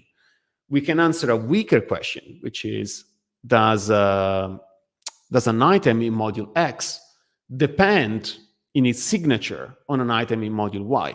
That we can see, because that would pop up in the Rustdoc JSON docs, Rustdoc JSON document.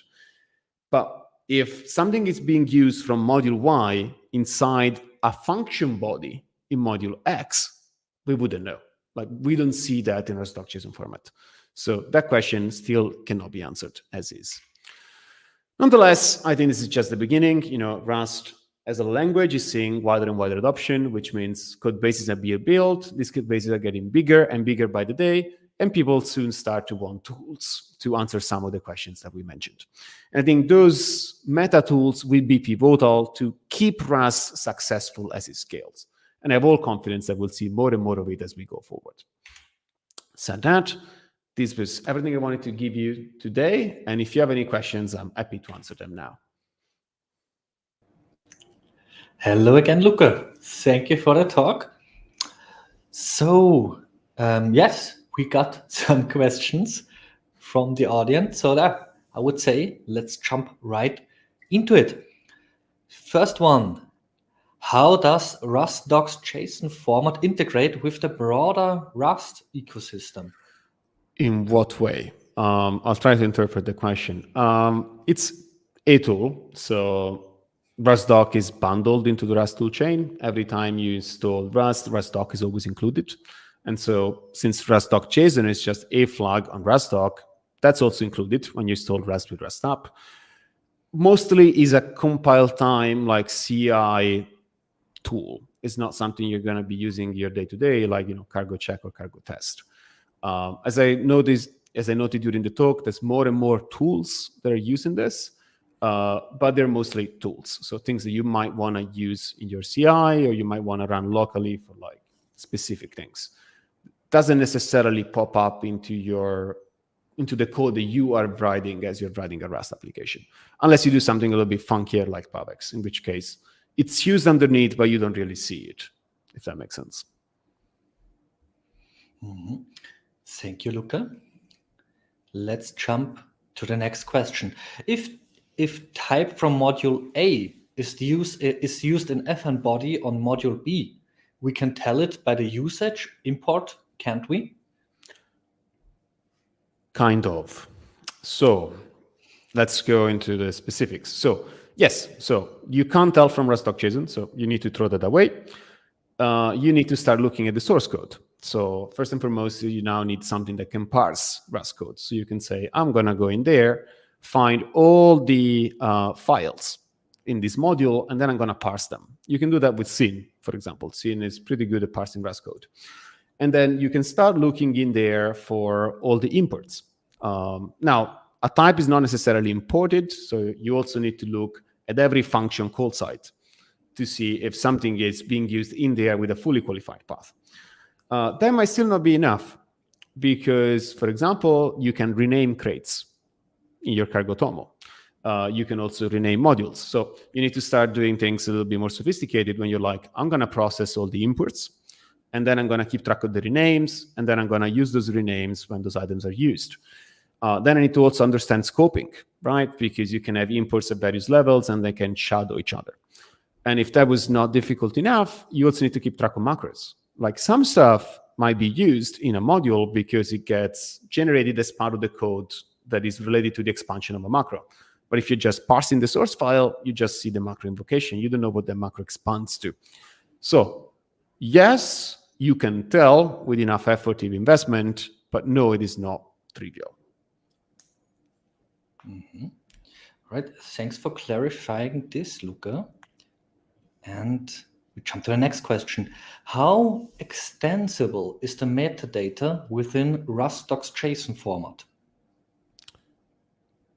What metadata would be my question? Mm-hmm.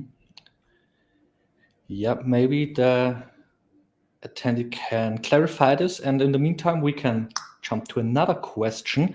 What are some pitfalls or difficulties devs could face when they start working with Rustdoc JSON format for the first time? So Rustdoc JSON format is very expressive, but just like working with Scene and generally writing macros, you need to know the Rust language pretty well because you're going to be exposed to all sorts of constructs in that output. And you need to know what they mean, and you need to know the corner cases. Another thing that is fairly complex at the moment in Rustdoc JSON format is linking the Rustdoc JSON output from different crates together. And that's because identifiers are not stable across runs. So if you try to generate Rustdoc JSON format for your crate and for one of its dependencies, the IDs in the Rustdoc JSON output for your crate that refer to item in the dependencies will not be the same IDs that you find directly into that dependency Rustdoc JSON output. This is one of the most critical and most annoying parts. You can work around it. I do. Cargo Semver Checks does, but it's not easy. Like it takes a bit of effort, and there's a few things you need to be mindful of. So I would say that's definitely the top item in like things that are difficult right now. Right. Thank you. Next question. Sorry. How widespread is the adoption of Rustdoc JSON format within the Rust community? It's fairly widespread. So if you consider it's a nightly only thing at the moment, you already have a few tools out there. Cargo assembler checks in particular is pretty widely used. It's been adopted by a lot of crates, some very high profile ones.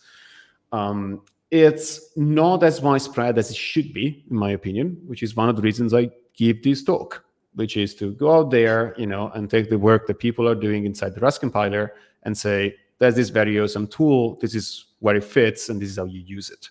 So then some of you tomorrow might go use it in some of your stuff. And it doesn't have to be anything big, right? Like you can write very tiny tools with Rustdoc JSON format. Like you might want to go and say, I want to know if I'm using a certain item inside my API. You can go find it. And that takes really not a lot of effort. You could even do it on the command line with JQ. Just generate a JSON format, then a little bit of a JQ filter expression, and then you get some results. Like the barrier to entry doesn't have to be, I got to build a super complex static analysis tool. It's actually, I want to satisfy I want an answer to a very specific small question. And I know that this tool exists, and I know that this is the schema, and I'm going to get that question answered. Right. Yeah. Thank you for this answer as well. We got a follow-up to metadata. Follow-up on metadata. Can I add custom metadata tags or extend existing metadata structure to add project-specific information? I wish that was true. Not quite. And that's really not an issue of Rustdoc JSON format. As far as I understand, it's more an issue of Rust-C. So that you can have like tool-specific annotations inside your Rust code, right? You can have, for example, Clippy annotations, where you go hashtag square brackets, allow Clippy : a certain lint name. And these, as far as I understand, is because Clippy is special cased inside the compiler. And so when you go into the Rustdoc JSON format, I haven't verified this, but I'm fairly confident, you have a field called attributes on most of the items, and you're going to find those Clippy attributes there. As well as, I don't know, if you annotate a function with inline, like that inline is going to be in the JSON output.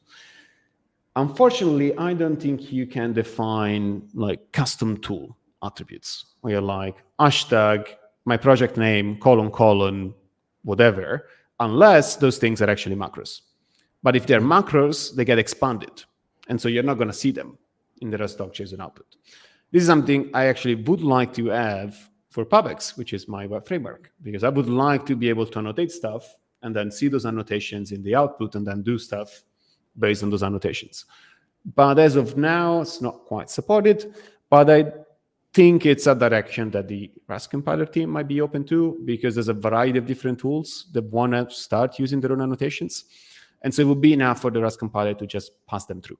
Like if you see an annotation for a namespace, so to say, that doesn't mean anything to the compiler, leave it. Like don't process it. And that would be enough to use as hook for doing things. Yeah, so maybe let's all write it on the wish list to the devs. Maybe we see it in one of the next releases. A long wish list. All right. Let's go on to the next question. This one. Are there security considerations or best practices to prevent potential vulnerabilities or misuses of the generated code? I mean, generated code is your own choice, right? Like Rustdoc JSON format is just a JSON file. Then if you use that to generate code, then it all depends on what's doing the generation, how that's built, how that's secured. So generally speaking, like the tool itself has no security consideration. Whatever security considerations there are in the tool that's using that as input to do some other stuff. All right.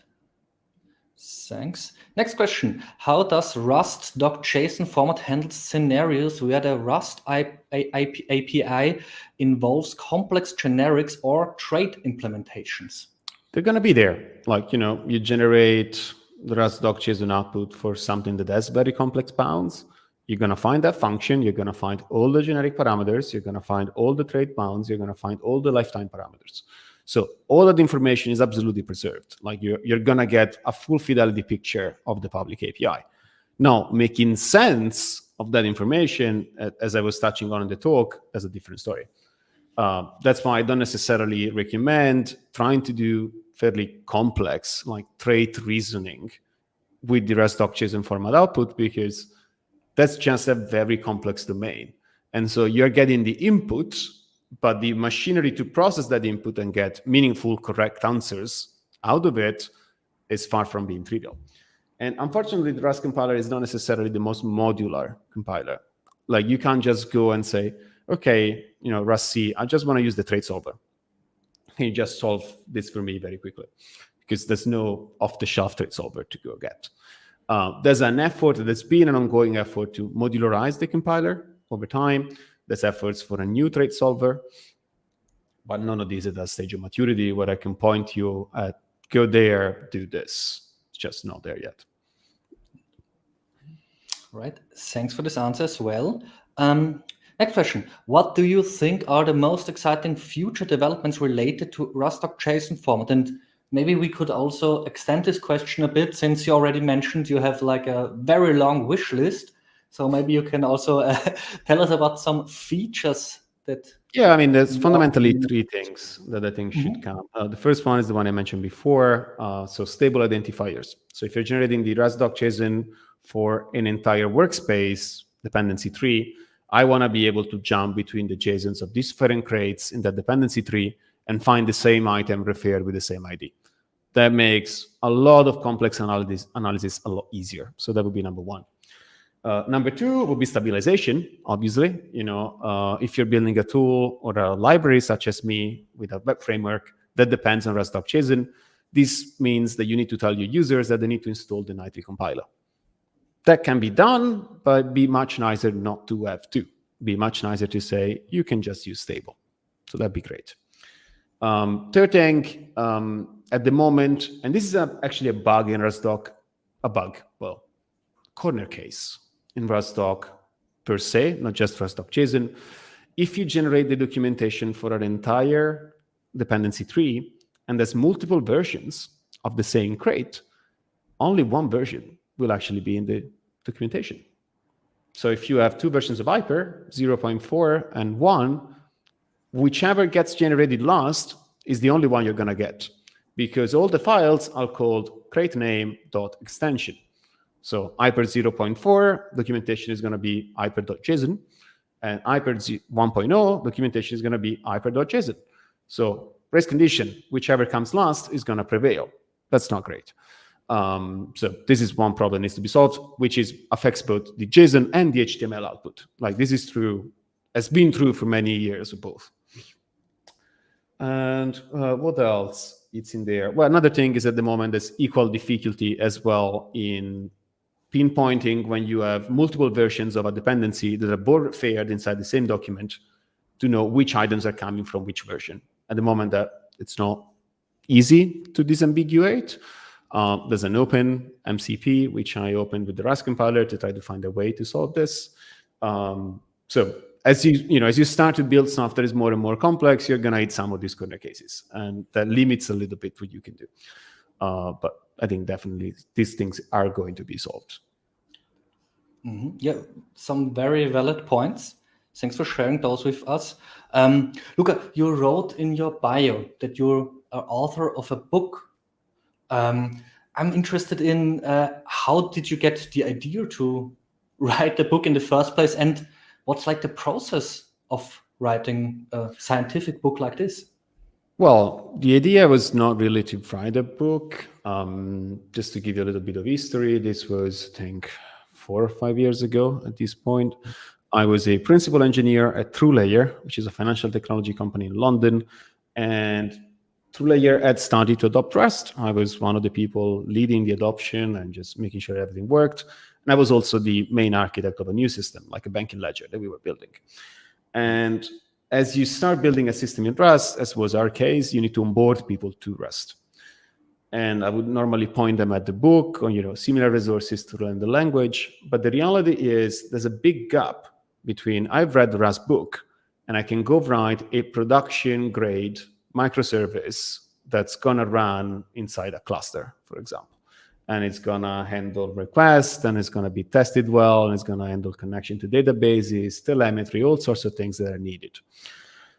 And I realized that this gap was empty. I had my fellow engineers, which I had to mentor and train, and I didn't have anything coherent I could link them to. I could send them, scattered articles on the internet on how to do small bits of the big picture, but there was no big picture reference. And so I started to write a big picture reference. So I started to write something that was meant to be a blog post series. I was like, okay, zero to production Rust. I'm going to take you from, the Rust language to you can build production stuff with the Rust language. And the web series was very successful. There was a lot of interest. And then, once you cross a certain number of words, you realize that you are actually writing a book. And so then it was converted into a book, which exists both in physical formats and in book formats. And it's more than 600 pages. So it's a lot of content, which is why I decided to make it a book. And the process was fairly straightforward for me. Is usually you go through defining who your target reader is, like who should be picking this book up, like who's the person that picks this book up and gets the most out of it. And then out of that target reader, so you identify, okay, what do they know? What do they want to learn? And how do you get them from A to B? And so from there, you get a table of content outline. It's like, okay, we're going to cover these arguments. And they're going to be covered in this sequence because this makes the most pedagogical sense. Because if I go in this direction, at every step of the way, I'm teaching them something they don't know, but the challenge level is stable. So they're always challenged, but they're not challenged too much, in which case, they just abandon the book. And they're not challenged too little, in which case they get bored. And so they also abandon the book. So you want people to be challenged at a consistent level throughout so that they make it to the end and they actually learn things. And the book takes a very hands-on approach. So it's not telling you how to build a production system. You are building a production system throughout the book. You're building an email newsletter service. And there's a lot of code because the reality is if you want to build a production system, you need to be familiar with code. You need to know what it looks like. You need to know how to write it. You need to go through the process of refactoring it. There's a lot of testing stuff. So it's meant almost as a workshop, like 600 pages long workshop. And I keep it up to date. Like this is something I do regularly. Every 3 to 6 months, there's a new release. And so the book is using the latest version of all the libraries. So if you pick it up today, it is as relevant as it was 3 years ago, because has gone through it's followed the ecosystem as it evolves, so to say. And how long would you say does beginner or a new reader have to plan in time for like the 600 pages? Depends on your background, right? You usually have two types of people picking this up. You have folks who are advanced Rust users. They've been using Rust successfully in various places, but perhaps they're new to the domain of backend development. And this is one reader persona. The other reader persona is, I'm new to Rust, but I've done some web development in other ecosystems, JavaScript, C#, Java, you name it. So I actually just want to transfer my domain knowledge into this new technical ecosystem. In general, I would say like a few weeks is enough for both. Like if you're actually going through it consistently, you can read it cover to cover in 2-3 weeks. Obviously, the less time you have, the more that expands over the months. But I think that's a good assumption. All right. And maybe one more question from my side. You also wrote in your bio that you're part of the Rust community. Do you have maybe some meetups or some community hubs to recommend for newcomers? So I was for several years one of the organizers of the Rust London meetup when I was in London. I'm no longer in London. I moved back to Italy last summer, so no longer part of that organization. But the Rust London meetup is definitely one of the most interesting and biggest Rust meetup in the world, I would say, not just in Europe. Every time there's an event, there's hundreds of people showing up. We're actually doing an event in London on the 7th of February. I'm going to be over in London to discuss Rust adoption. So what it looks like for people to adopt Rust at a company from the point of view of a CTO or an engineering manager. But you need to design the adoption strategy to make sure it's successful. But generally speaking, like there's 3 types of events that you find in Rust. So there's local meetups. I always invite people to check if their biggest, center has a local meetup. In Europe, most big cities do. There's Rust conferences. There's Rust Fest. The Rust Fest network of conferences in Europe. There's usually a Rust conference every 2 to 3 months. Rust Nation in March is the next one. It's going to be in London the week before Easter. There's going to be Rust Netherlands beginning of May. There's going to be Rust Zurich at a certain point. I don't know if in May or June. And there's going to be Eurorust, which is the conference we Mainmatter organize, which is going to be in October next year and was in October last year. So if you want, Rust events, the calendar is pretty packed. Plus, you also have RustConf, which is going to be in Canada, I think, this year. So there's plenty. Okay, very full schedule, very frequent events, and it sounds like that the different Rust community chapters are pretty well connected throughout Europe also. So yes, Europe is a small place, so to say. Yeah. Every organizer knows every other organizer. We all try to make sure that events get enough exposure, because generally speaking, these events are good for the health of the Rust project and the Rust ecosystem as a whole. So we all want these conferences to succeed. We want these conferences to actually help educate people about what's possible, what's new, what's coming. I think that's one of the main purposes. And actually allow people to meet in person from time to time, from a lot of remote interactions, open source projects and such. Yeah, communities are very important for each tech stack, and happy to hear that Rust has such a tight community.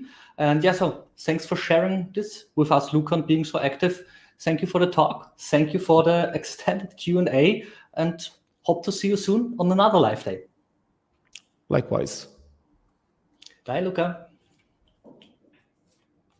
All right. And we jump right to the final speaker of the day. He is head of Rust department at Stellantis. He started with C and C++. For example, he wrote software for wind turbines, very interesting. And now he leads a team of 20 software engineers at his company. Very welcome, Mikhailo. Hello. Hello, Mikhailo. Thank you so much for joining us today. Yeah, nice to meet you. Nice to meet you too. Before we jump into your talk, would you mind sharing a bit with us about what we're going to learn from you today? Yeah, we will talk about the procedure macros in Rust and how to build a custom framework by using the procedure macros, how to make how to make your developer experience better by using procedure macros instead of writing a lot of boilerplate codes. And I will share some examples how we did it in Stellantis and what we actually get. Awesome. Mikhailo, thank you so much for the introduction, and the stage is all yours. Yeah, thank you. And welcome everyone to my presentation. And today I will talk about how to craft a custom framework with Rust, and we will do the deep dive into procedure macros, and we will understand what the benefits it can bring to your team and to your company. So a little bit about myself. I'm Mikhailo Maidan from Ukraine. I'm head of Rust department at Stellantis for more than 2 years right now. I'm also lecturer at Lviv Polytechnic National University, and I'm teaching students distributed systems. In past, I have been embedded engineer for 6 years, and as Ben said, I wrote the software for wind turbine. If you want to contact with me, you can do it through the Telegram or LinkedIn. So welcome. I will happy to meet you. And a little bit Stellantis and what we're actually doing there and where we're using Rust.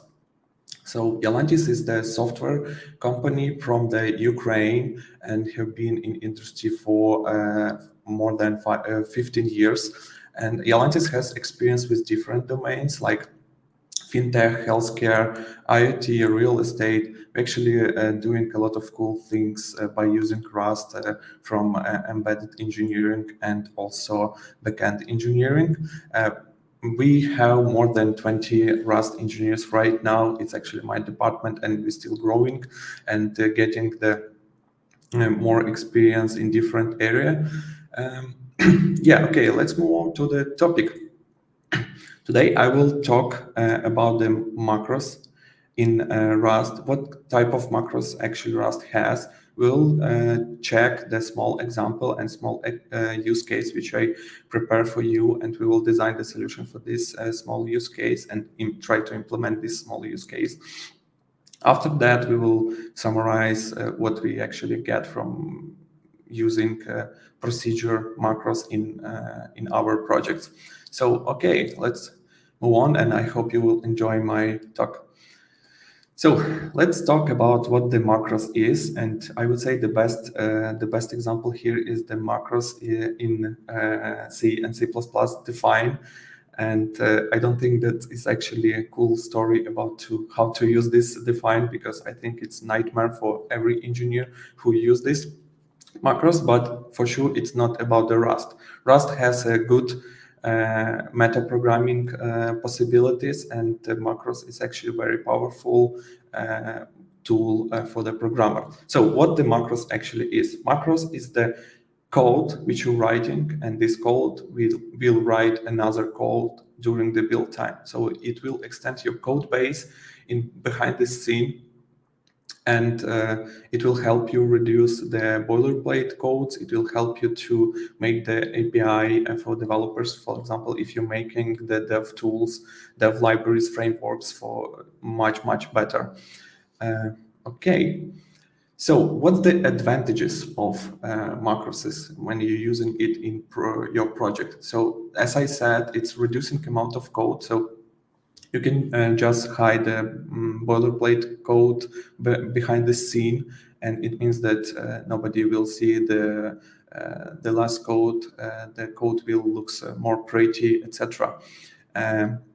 You can write macros and use different type of inputs. One macros, and it can work with different type of inputs. It can work with a different number of inputs, and it's much more possibilities if we take a look into the procedure macros, even with the functions. So macros actually has more powerful tool than functions, but in the same time it has a lot of disadvantages and need to be careful when you use it, because to write procedure macros, for example, it can be really complex task to write it correctly, because it extends your functionality, extend your code, and a lot of things can go wrong during the implementation. Actually, debugging, it's not the best way how to, it's really hard to debug procedure macros or declarative macros in Rust, because it's actually running during the build time, and you can just run it on the runtime and check how it's working. There are another way how to do it, and there are some tricks how to implement it, but we'll talk about it later.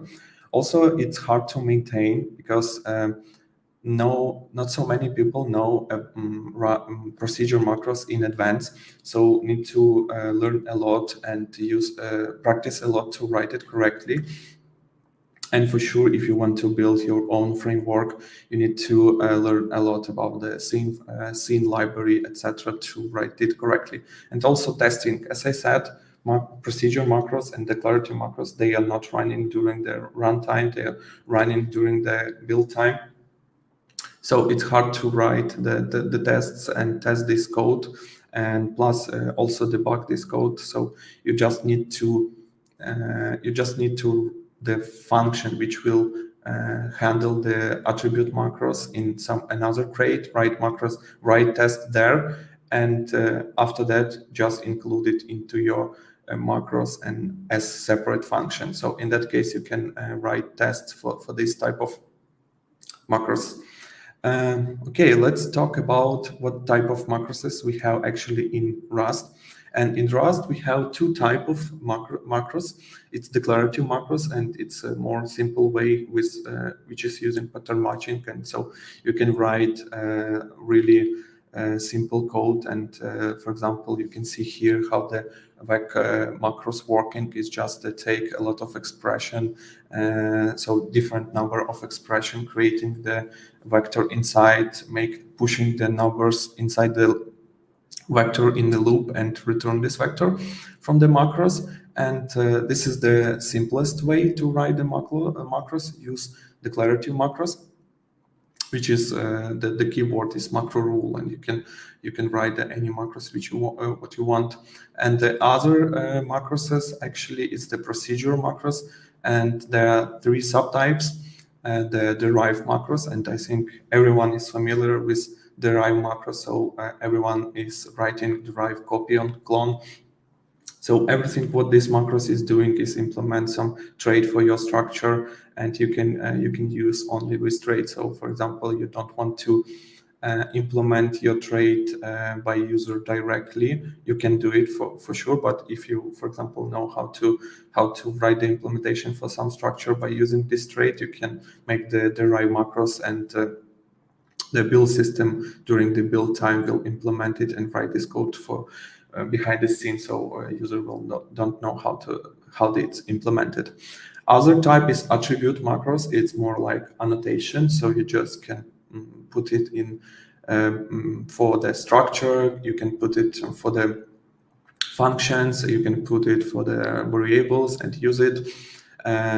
So the one important thing that procedure macros is working with AST or abstract syntaxes tree. So as an input, it's the token stream of your code, and output is also a token stream of other code which you can modify. So you're getting as an input some token stream, and you can modify this token stream and return to the build system. And it means that you can modify or rewrite your code during the build time. The third type of procedure macros is the function-like. It more looks like declarative macros, but instead of pattern matching, which is used by declarative macros and different expressions, function-like procedure macros using token stream or AST for manipulating. So you can do this, just get a token stream as an input and return everything what you want as an other token stream. Yeah, so let's talk about the use case.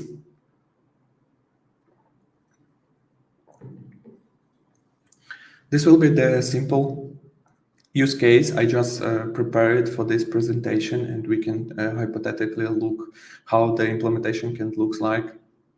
For sure, in the real world, the use case will be more difficult and far more complex. So, but it's just the beginning. So, I hope during this presentation you will see how to use this procedure macros for your libraries and frameworks. So let's say we need to write some framework for a system which is based on event-driven architecture. So we will have a lot of services, and these services subscribe to some event and handle this event. And for example, we want to import our library to some service and make the pretty code and just subscribe to some events in the system and handle this event. So in this example, we will have like two services. For example, it's services which is related to bank account. And for example, the user wants to deposit money or withdraw money. And let's say that two services need to subscribe to this event and handle it. So audit service is just to log the information about the withdraw and deposit, and account money service just to do some business logic inside. And of course, some message bus, which will send these events through the system. But for us, it's more interesting how the real implementation of these small services will look like. So the real implementation without the macroses will looks like we have some bank account service and we have a two handler, for example, you can see here, handle deposit money, handle withdraw money, and it takes some event with information inside and do some stuff inside, like some business logic implementation there. And that's all. So, for example, we know that there will be a lot of event handlers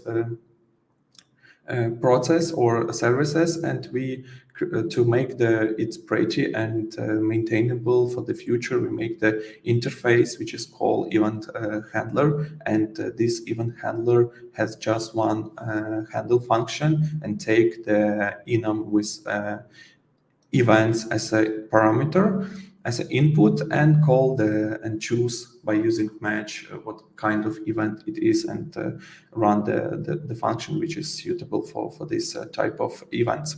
So this is the implementation without the macroses. We since Rust doesn't have overload, we need to write functions with two different names, like handle deposit money and handle withdraw money, which we can't just write handle and use different types as an input. We need to write a different function name.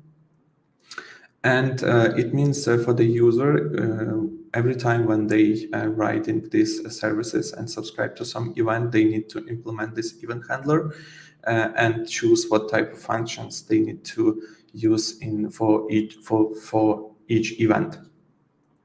This is the simplest code. In the real life, there will be more functionality and far more events, and it means that a lot of these things is just like mechanical work. It's a boilerplate code. It's not interesting to write, but it's need to do if you don't have macroses why macros help here. It just write this code instead of you. So let's take a look how this implementation can looks like if we use procedure macros. And for example, we have the two macros. So event handler, which is say that, okay, this structure will be some small service which is working with a bank account and can handle such type of events. And also we want to say, okay, this function will handle deposit money events, this function will handle withdraw money event. And we don't want to write different name, we just want to write handle and in name event type, and that's all, and write business logic is inside. So it's really pretty simple functionality, and hard to do something wrong here. You can see that there are two attribute macroses. Event handler, it's actually macros which put for the structure, and this macros implement event handler trait and do all magic behind the scenes, so user even don't know about that, what happening there. And handle macros, it's putting on the for the function, and it's actually the right name of the function, so it transform handle methods to simulate overload. And that's it. If you have such type of API for the developers, you can use it easily, and developers can use it and write business logic without any problem. But important thing is that you need to prepare these macros for them. So yeah, as I said, event handler just implement event handler trait for bank account behind the scene, and handle macro just implement or override function behind the scene for the handler. And that's it. That's the simplest implementation of this, what this macros will do for you. But the harder things how to write these macros, and we have a few problems here. The first problem is that macro expansion during the build time is not ordered, so you can't guarantee that one macro will expand in right order. So it means that you can you can just share information between them without like IO operation. And for example, in case of event handler, need to understand what kind of events this structure can handle, and implement and write correct implementation for matching to choose right functions and etc. So, and one important thing is that all this information should be ready before macros starting to extend, but when the build system starting to run these macroses. So for example, event handler macros need to know about the or events or all handlers before event handler start to extend and run it and execute. And to solve this problem, we need to do some interesting things, which is calling, we need to create metadata for the macroses or generate this metadata for the macroses. So how this solution looks like. Procedure macros is allow you to run any code inside the procedure macros, and this code will be executed during the build time. So you can do whatever you want during this time, even some IO operation. So it means you can get some data from the storage and manipulate by this data or read this data or making the decision based on this data. And that's how we choose how to share information between different macroses about the type of events, about the implementation of this event handler, etc.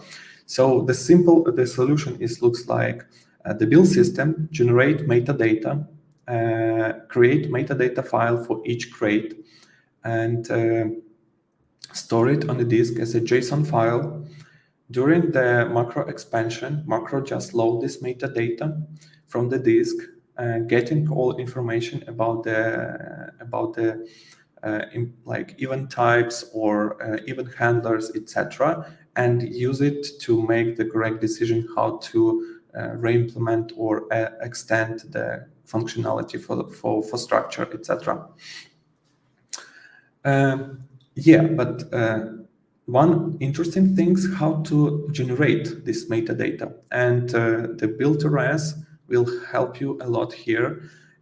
So we can just write this inside the build-to-res in main function that we want to write before we build everything. We want to write generate metadata analyzer and store it on the disk in correct place.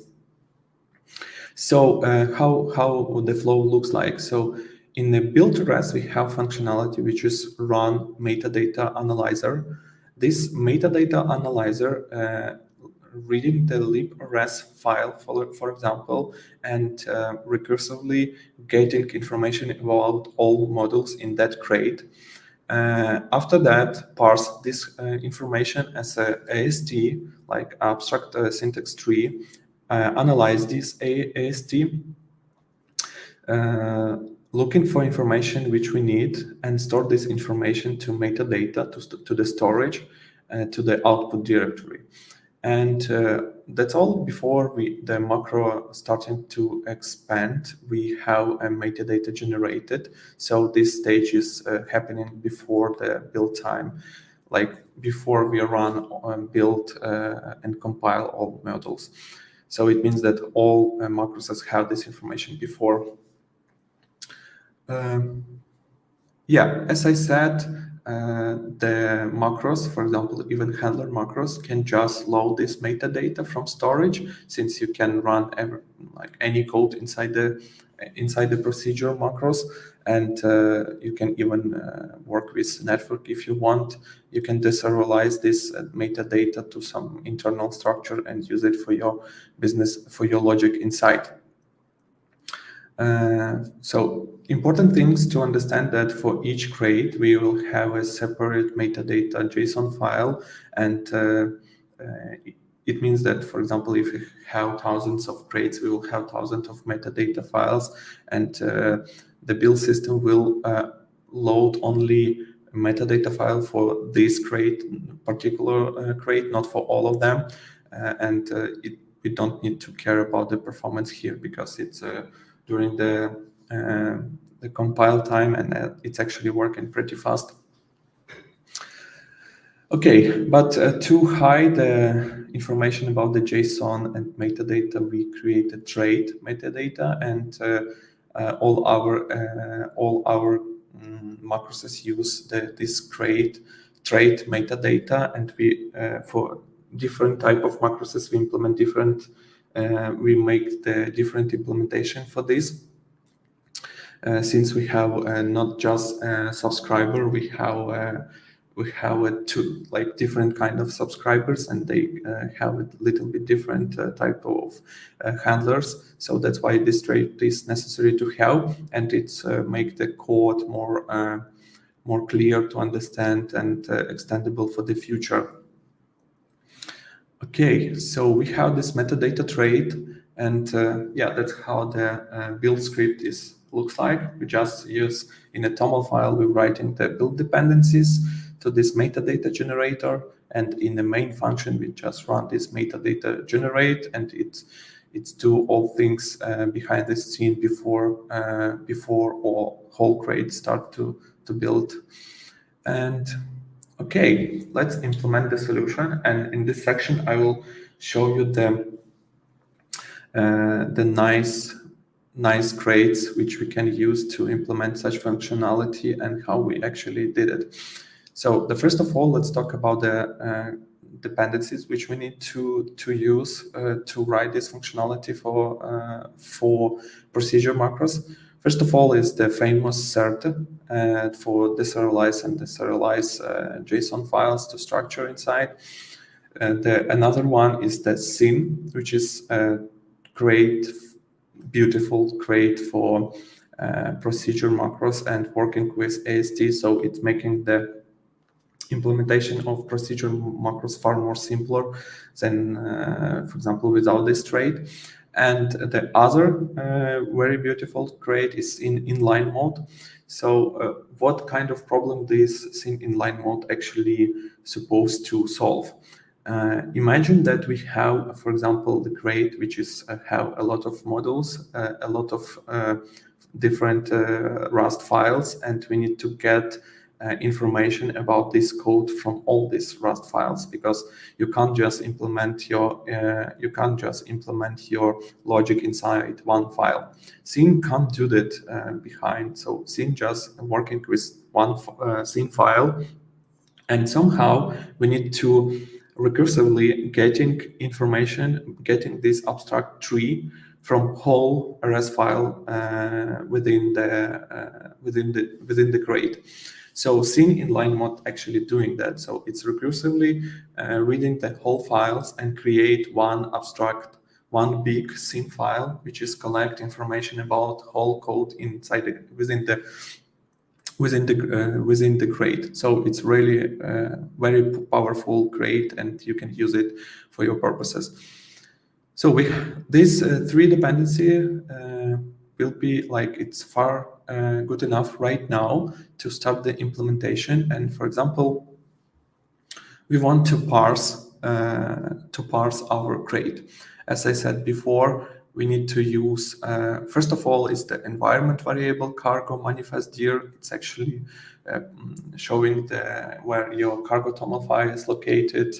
And another one, we need to put pass to the library RS file and run these parse and inline modules from Scene inline mode on this file. So it will automatically and recursively go to this libRS and go through all modules inside this libRS through the recursively getting all information and put it and collect it to the one Scene file. So for the Scene, it will be like one big AST, and you can do everything what you want with this AST. But I don't recommend to rewrite this AST since it can be in different modules. You can use cargo expand to just understand how the procedure macros actually expanding. So when you run this Scene inline mode and rewrite something, it might be not so visible for the others how it will rewrite this code, because it creates one scene file, and after rewriting it or modifying it, you need to write it to the correct Rust file. So I recommend to use it just for analyzing the information inside the big AST and collect this information as we did for metadata. So we already parse the libRS and collect all metadata about our crate in a JSON file, and after that, I want to show you how how it can be implemented. I mean, this metadata collector or analyzer. The scene crate has a beautiful visitor which is working with AST. So the input is the AST, and there are a bunch of functions which is called for some type of tokens. For example, it can be when you can see the expression, the visit expression is calling when you see in the code the right input visitor is calling. So it means that you can divide your implementation and your traversal through the crate by using different functions, and it's really comfortable because you know that, for example, in this visitor you're getting the constant parameter, so it means that all the next input, it will be only const parameter, and you can do whatever you want with this const parameter. So that's how this trait is looks like. You can implement it for your own structure and say to scene to use your implementation and do whatever you want in this implementation, as we did actually. So we use a scene visit to analyze crate and analyze all information which we need and put it inside the metadata and store to the storage, to the output directory. Yeah, that's how this implemented. For example, we want to take a look, for example, visit impl item, and you can see that visit impl item is the function of visitor. So you're looking for this impl item, you're getting information, parse this impl item and store it inside them. You can get actual information about the handlers. You can see, for example, impl item method, which is showing the impl some function inside the structure. You can go through the inputs of this function. You can check that parameters is all parameters which is necessary to have inside the function is actually exist. And for example, if it doesn't exist, you can make the compile error that, for example, you make some subscription to some event, but you actually not specify what kind of event you want to handle this here. So we will say during the compile time to the user that, okay, there are no event which you want to handle here, so this function is not correct, and push this information about the handlers to the vector, and after that we will store this as a metadata. Okay, so let's talk about the storage, how we're working with storage. As I said, for example, if you have a big solution and this big solution have a lot of crates and you want to create metadata for all these crates,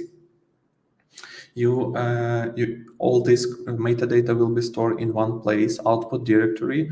And as I said, for each crate, we will load only a specified metadata file and deserialize it. And we implement, for example, we need to understand current crate name, because during the build time, the crate name can be different, because we can have a lot of different crates, and also we need to have the data pass to the JSON file. So in our case, it's output directory provided by Cargo. So it's easy to read this environment variable and get this information there, and even check if the data is there. And also two different function, load, and this will, as you can see, it will open the file and trying to read this file and return it. And also it will write the file. So we're just getting the information from visitor, and we create the file and write this JSON to the file, and that's all. So in that case, we just store it all metadata on the disk, and it's safe to load after build time, when the build time is starting and the macros starting to expand. Okay, how we can use this macros inside how we can use this metadata inside our macroses. As I said, we just need to load metadata. And you can see here in line 9 that we, for example, we have macros event handler. We load this metadata, and we use this information here to understand that these handlers actually exist there. And if it exists, we can write the correct implementation, rewrite the function, etc., and just return the output with our modification. So it's really simple. Just to know, before that, we just need to know that metadata was generated, because without any metadata, we can't do that. And it's a really, really simple solution here. Yes, and this is how the handle macros actually can use this. So as you can see, the handle is also attribute macros, and taking two type of parameters, attribute for macros itself, and token stream, for example, it's a function or variable or structure, and also read the function, rewrite this function actually visit impl item method mute. This will rewrite the handle function, because we can't have overload in Rust. We should modify the name of the function, but it should be happen behind the scenes, so user will not see this function during the development time. Yeah, there are also other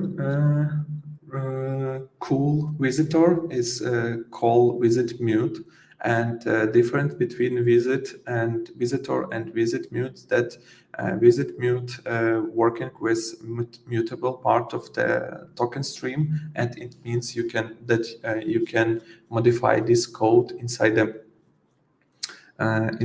visit mute. So every time when the visit mute, for example, go through some items in the code, you can write some modification to that. For example, as we can see in the visit ident mute, you can see that we creating the handler and adding the special. Actually, we adding here the second parameter type name in lowercase. So it means, for example, if we have deposit money, it will create some function like handle deposit money, and that's actually visit and visit mute is I think the two most important trait in the scene, because it allows you to go through the whole AST in the code, and if you don't need to modify it, you better to use visit, and if you want to modify it, you better to use visit mute, but for sure need to be careful here when you modify this. Okay, why is so hard, and what's the benefits this bring to us? For example, why we need this metadata? Why don't make the implementation is simple? And I will explain it just after this slide. But before that, we will talk about the advantages and disadvantages of this solution and what problems we actually got during the implementation and during the usage of other developers. So the first advantage, and it's really big advantage, is that you have a full control over developer experience. So you can do whatever you want inside the macros and even put in the compile time error. So for example, as I said, user make the macros, like use the macros handle and don't specify the type of events, or this event is not exist at all. We can say to user, okay, this function is not correct.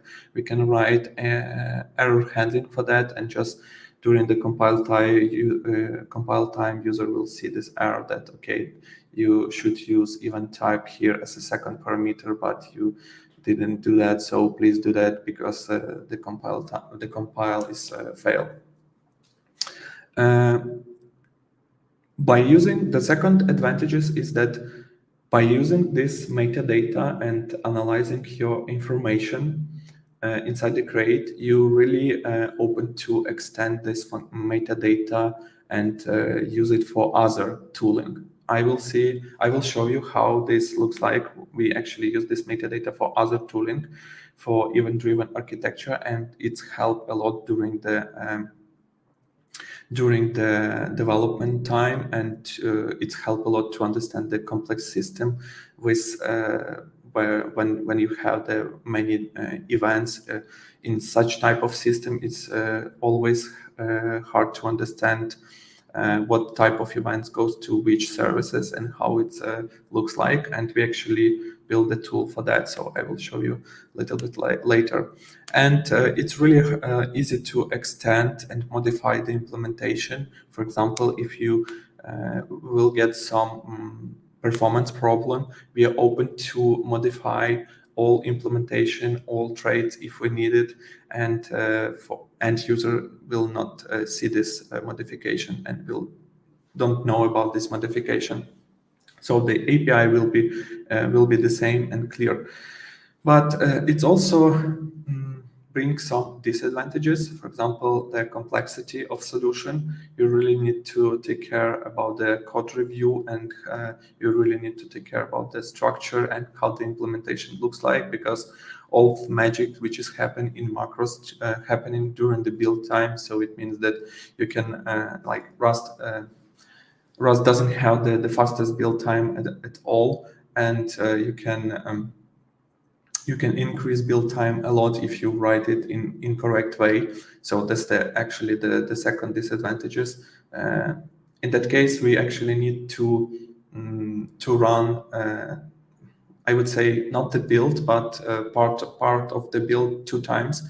So the first time we need to collect on all information from the crate, and we don't need to build this, but at least we need to collect all information, all AST, parse it, and goes to the all AST like to the all tree and understand what's happening there. And after that, we need to build code itself. So it for sure increase build time.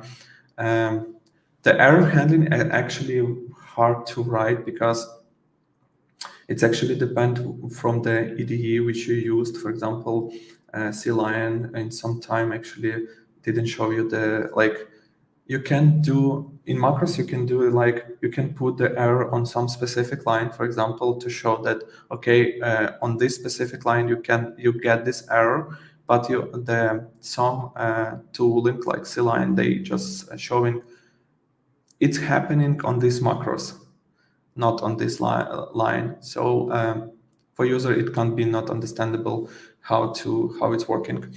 And testing.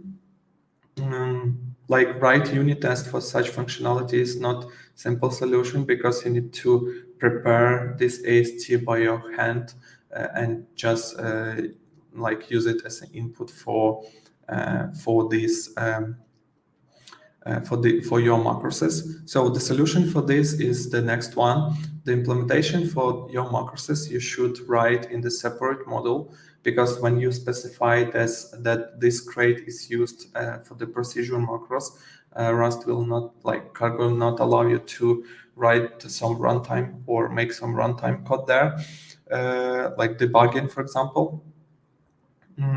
So you need to implement it in a separate function and in a separate crate, and create another crate or library, let's say, and use like import your function from other crate to your crate and use it. And in that another crate, you need to write a test. You can debug it by using, like during the runtime, you can specify what kind of inputs you want to give that function there, and it's really a little bit uncomfortable for implementation. But we will actually get big advantages and really see this helpful to have this framework. The framework itself looks far more complex than I just showed you. So there are far more functionality with different type of matrices, not just two, but that was just an example. And based on this metadata, we create another tool which is helping us a lot during the implementation, because we can create some such network list. And it means this is from the example, not this example, from the another one, because this one is so simple. This is from the another example, and you can see that I can, for example, I can see what kind of events to which type of services actually go. And like in a real system, real event-driven architecture, this in our project it's much more bigger, this diagram, but you can click on some, for example, command or event, and you can easily understand, because it's highlight what kind of other services actually subscribe to it. So you can easily understand how many events your service handle, or you can understand how many services actually subscribe to this event, and it allow you to understand the system better, because you can see the process, what command or what event actually go to which service in real time. Yeah, that's actually it from my side. Thank you for this. Thank you that you being here in this presentation. I hope you enjoyed it, and looking for your questions. Hello again, Michaelos. Thank you so much for the talk, for introducing us to this framework. And yeah, we got some questions. So if you still got some time left, yes, sure. Tackle them right away. Perfect. The first question would be, how well does your custom framework integrate with the broader Rust ecosystem? Are there any challenges?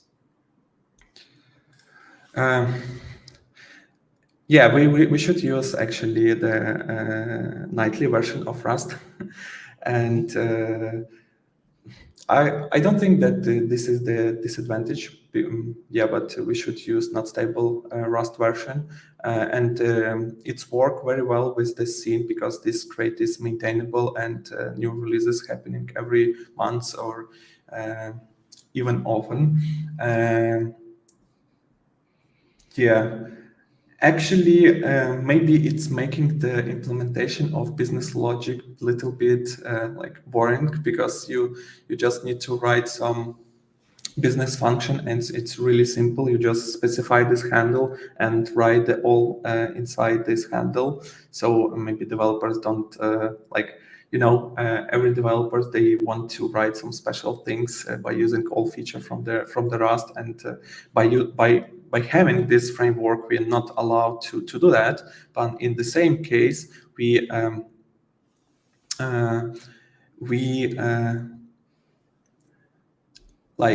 can say to our developers that we don't give them the choice to make some things in the wrong way. So we can manipulate by their code how we want, and put this compile time errors, and they need to fix it. All right, thank you. Next question. Are there any strategies to optimize the generated code for runtime efficiency? Not for now, because we don't see any during the compile time. It's not we have I would say a big compile time, but it's not critical. It's not hours, and the project is so big. So the compile time is right now is the better choice. But in the future, for example, if we will see that some functionality which we wrote or before is not working very well, we will for sure rewrite some part of the macros to make it they more efficient, like execution, or for example, if we will have some problem with runtime, for example, performance, because we also use these macros to make some pull connection to the database, etc. So during the macro expansion, we are making some database magic there, and it allows us to make some performance optimization behind the scenes. So developers even don't know that we made something, and it's become faster. Yeah, so maybe we can talk about this next time when you implemented some of those. Yes. All right. And in the meantime, we jump to the next question. How do you handle testing and debugging of a framework that heavily relies on procedural macros? Yeah, as I said, we have one crate which is define only the macros. And declare the macros like event handler, handle macros, etc. But this is the wrapper. Other functionality, the whole functionality of the framework actually written in other crate, which is library, and we can write tests there and run debugger through the test. But the thing is that to create the special AST3 with some code, you need to write it as the string, for example. Yes. So it means that some scenario, you just need to write as a string of Rust code and say to scene, okay, just imagine that that's my librs file, and put it as a AST to my function, and we will debug by using this functionality, like just creating the string AST with some small part, smaller part of code, and debug if something happened. And for sure, you need to have a really good logging system during the by using this framework. So we actually put a lot of tracing there. We actually put a lot of logging inside the framework. So we actually adding a lot of code to the user code with logging to catch problem during the runtime, because not always we can get this catch this problem during the debugging, because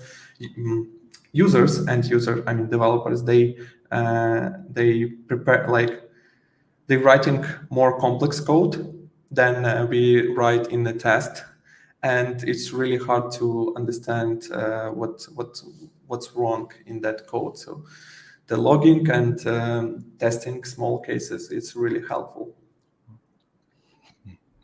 All right, thank you.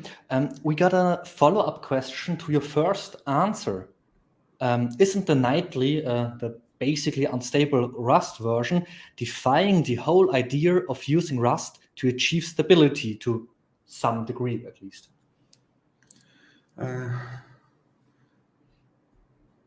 Let me just read it again.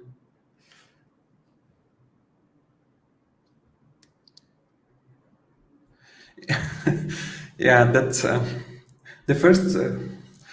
We actually use the nightly version because there are some macros which not allow us to recursively go through the whole AST, but we really hope that it will go to the stable version soon, and we to just switch to the stable version, because we don't use any other unstable features from nightly version. So that's only for one purposes. Unfortunately, we can't, like, if we just switch it to the stable version, it will not compile, and because Rust ecosystem has some special macros which is working on the create layer, and this macros is not in the stable version yet. So, but we don't use other unstable features from Rust Nightly, so it shouldn't be a problem. But we're waiting for moving this part to stable version.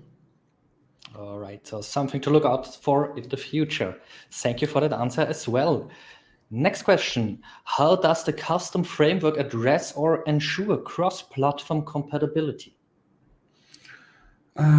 We actually don't use any platform-specific code inside.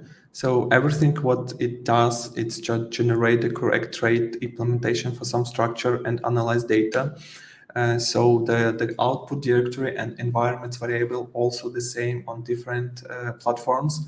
So it's compiled perfectly. We actually like our engineers working on different platforms. Maybe not.